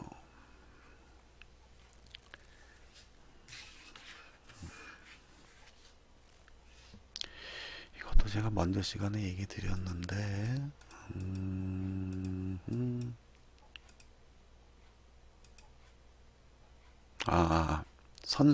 선수관리비. 네, 장기수선 충당금은 돌려받는 거고요. 혹여나 나중에 아파트를 사실 경우에 저게 있어요. 선수관리비란 게 또 있어요. 아파트는. 그 선수관리비는 어떻게 되는 거냐면, 아파트 살 때 그거는 먼저 주인한테 주셔야 되는 거예요. 그 선수관리비는 뭐냐면은 아파트를 이제 최초로 분양을 할 적에 이제 아파트가 뭐 한 동을 지었으면 한 동 전체가 한꺼번에 이사를 오는 게 아니잖아요. 한 집씩 띄엄띄엄 이사 오잖아요. 근데 그 아파트는 계속 그 그러니까 그 사용 승인이 난 날로부터 이제 바로 관리를 해야 되거든요. 돈이 들어간다고요. 그래서 그 돈을 미리 좀 받아요. 그 평형당 뭐 한 10,000원꼴로 해가지고 한 30평형 되면 한 25만에서 30만 원 정도 이제 선수관리비란 걸 받거든요. 관리실에서. 그거를 계속 다음 이제 주인들한테 전가를 시킨다고요. 그 아파트 그래서 매매할 때는 선수관리비를 매도인한테 주셔야 돼요. 그거는. 그런 게 있대라는 거. 그거는 나중에 아파트 사시게 되면은 이제 예. 아이고 이걸 왜 버리냐. 그거 내셔야 돼요. 예. 그건 참고 삼아 알고 계시는 게 좋죠. 그리고 이거 안 없어지지?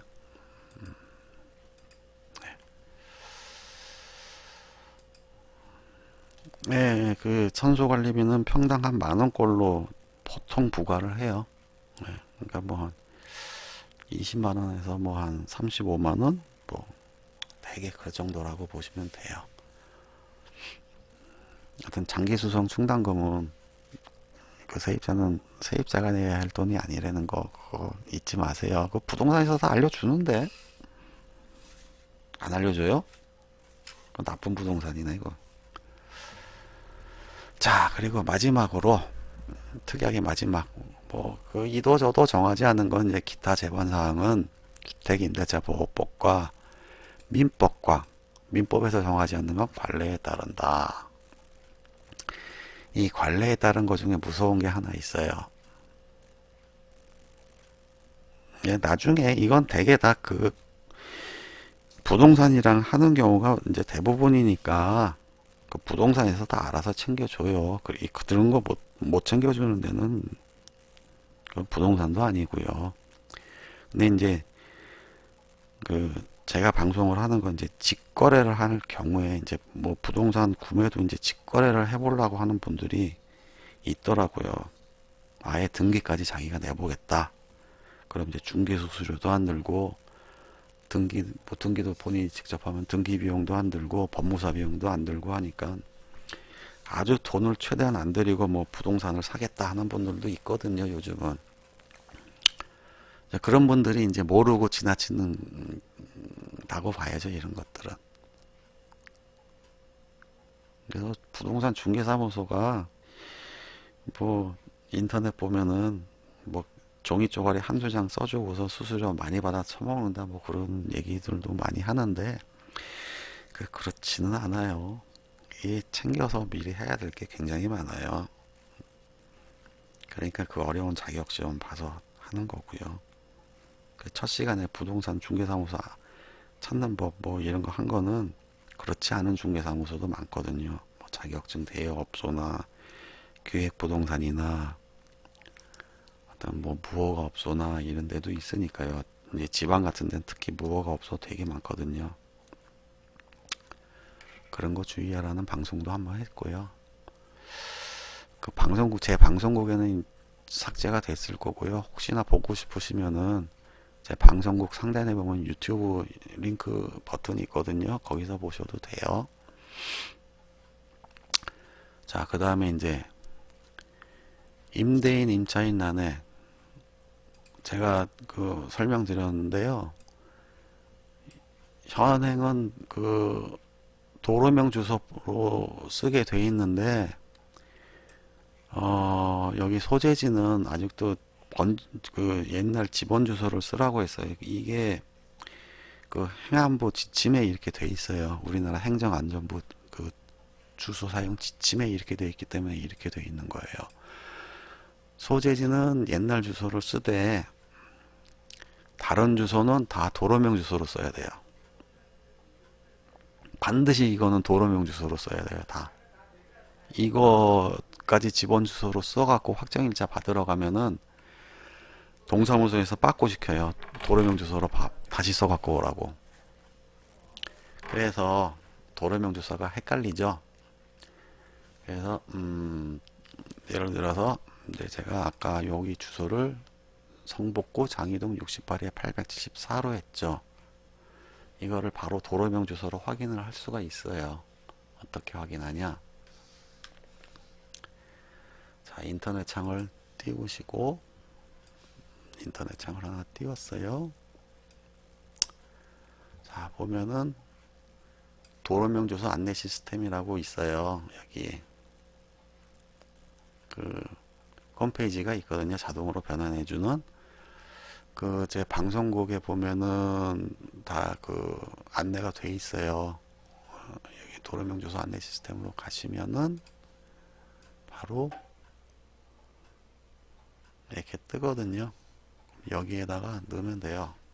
아까 서울시 성북구 장위동 68에 874였죠.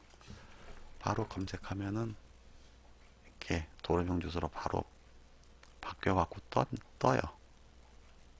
자, 68에 874는 서울시 성북구 장일호 38길 19에 37이네요. 이거를 이제 쓰시면 되죠. 복사해서 닫고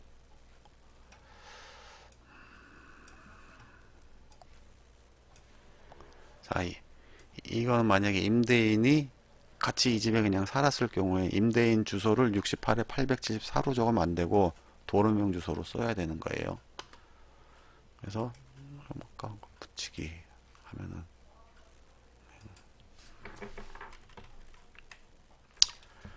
자, 성북구 장일호 38길 이거 폰트를 같은 걸로 하자. 연고대감이고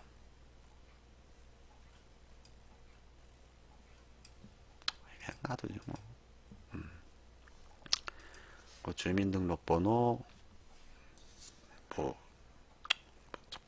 67013 1033 빵빵빵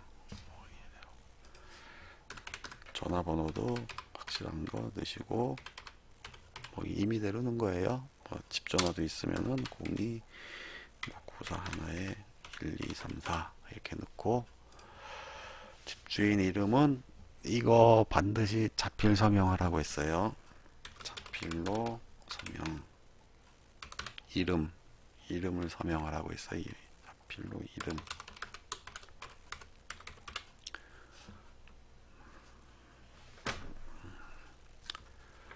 자필로 이름을 꼭 쓰시고요. 사인하시면 안 돼요.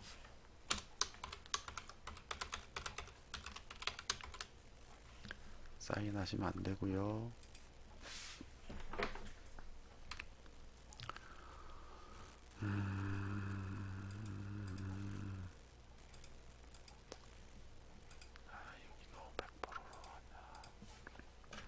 사인하시고 여기 날인하시고 도장 없으면은 지장 찍으시고 사인 안 돼요. 자, 여기도 뭐 임차인 주소, 옛날 주소 뭐 노원구 공릉동 123에 123 뭐 이렇게 하고요. 아, 노원구 아니지, 공릉동 이렇게 하면 안 되지. 노원구 무슨 화랑로 34길 123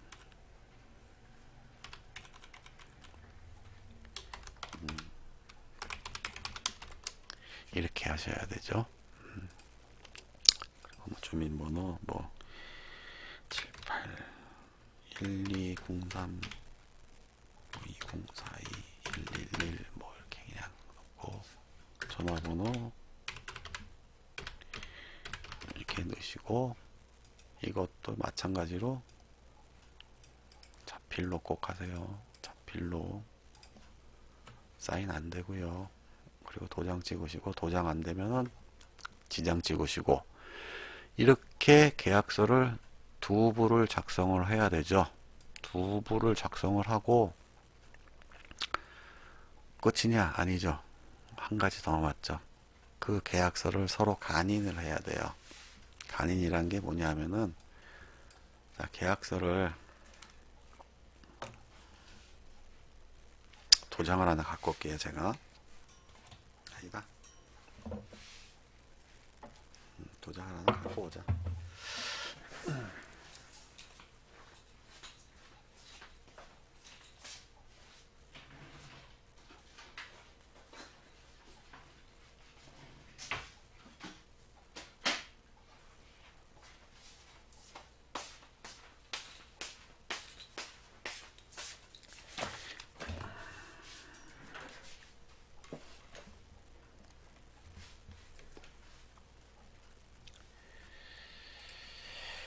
제가 도장을 하나 갖고 왔고요. 제 도장을 인주도 갖고 왔고요. 자, 이게 계약서라고 하고 이제 계약서를 만약에 당사자가 이제 계약을 했으면은 두 장을 나오겠죠. 계약서가 두 장이 나와야 되고 이제 부동산 중개업소까지 했으면 계약서를 세 장을 만들어요. 중개업소 하나, 임대인 하나, 임차인 하나 가져야 되니까 이 계약서 한 부도 제가 출력을 할게요. 그냥 그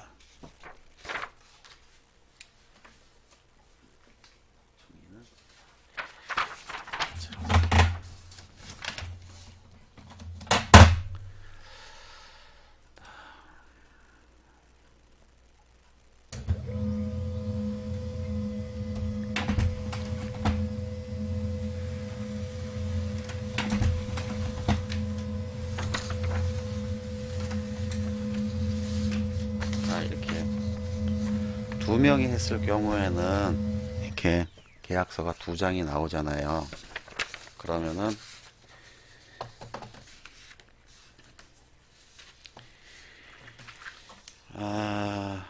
만약에 김개똥이면은 제 이름이 김개똥이면은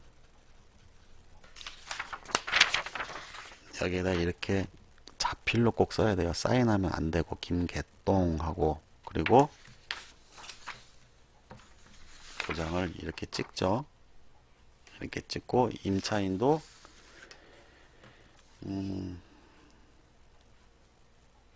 누구로 할까? 이름이 뭐 성률이다. 그러면은 이렇게 자필로 성률이라고 쓰고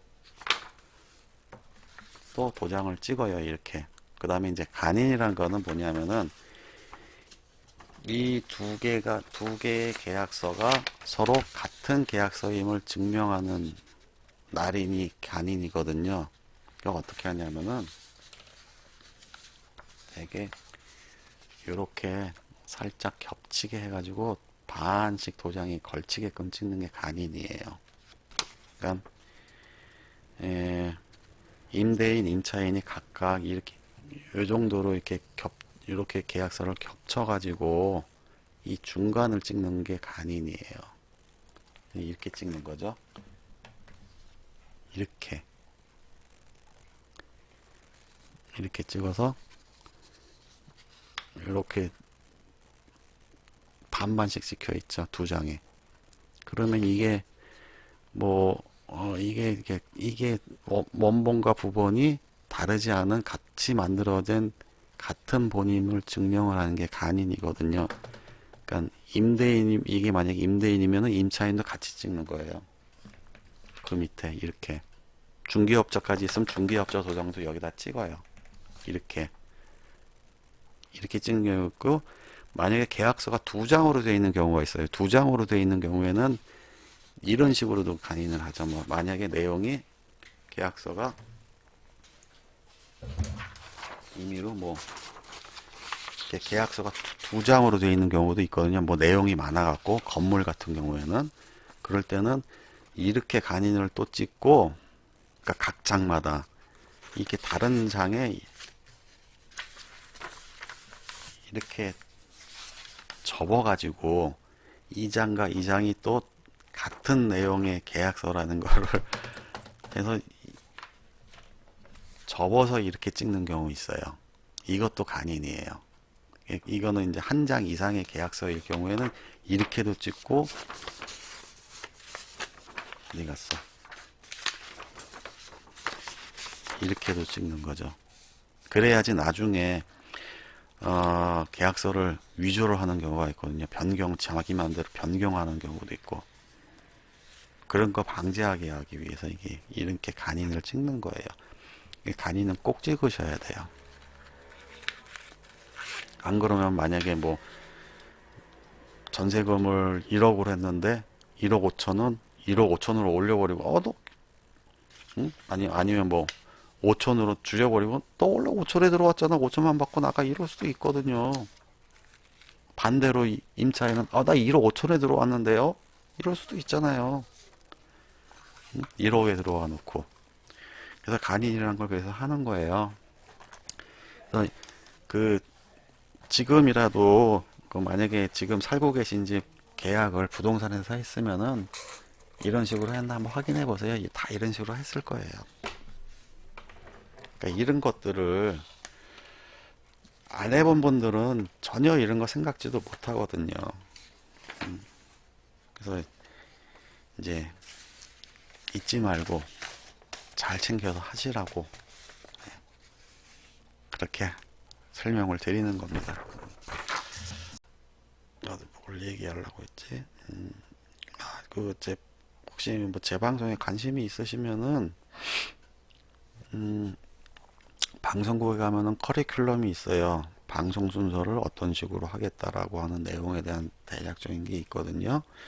이제 그거에 따라서 이제 방송을 하고, 이제 정규 방송은 화요일하고 금요일 밤 11시 반에 하고, 또 이제 낮 방송은 이제 비정기적으로는 좀 할 거거든요. 근데 이제 뭐 음악 틀어놓고서 이제 가볍게 이제 하려고 하고 있고요. 낮에 점심시간, 이제 직장인들 점심시간 이용해서 이제 뭐 좀 들어와서 보시라고 그때 음악 틀어놓고서 합니다. 예. 그렇게 하고 있고요.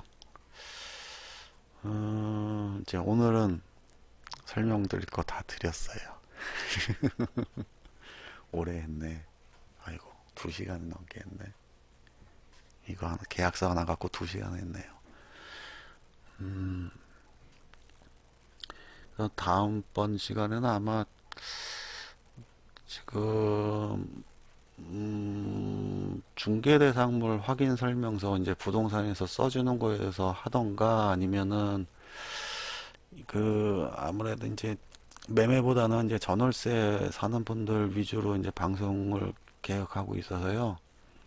전월세 살면서 가장 많이 분쟁 생기는 사례 설명을 좀 드릴까 지금 둘 중에 한 가지를 할 거예요.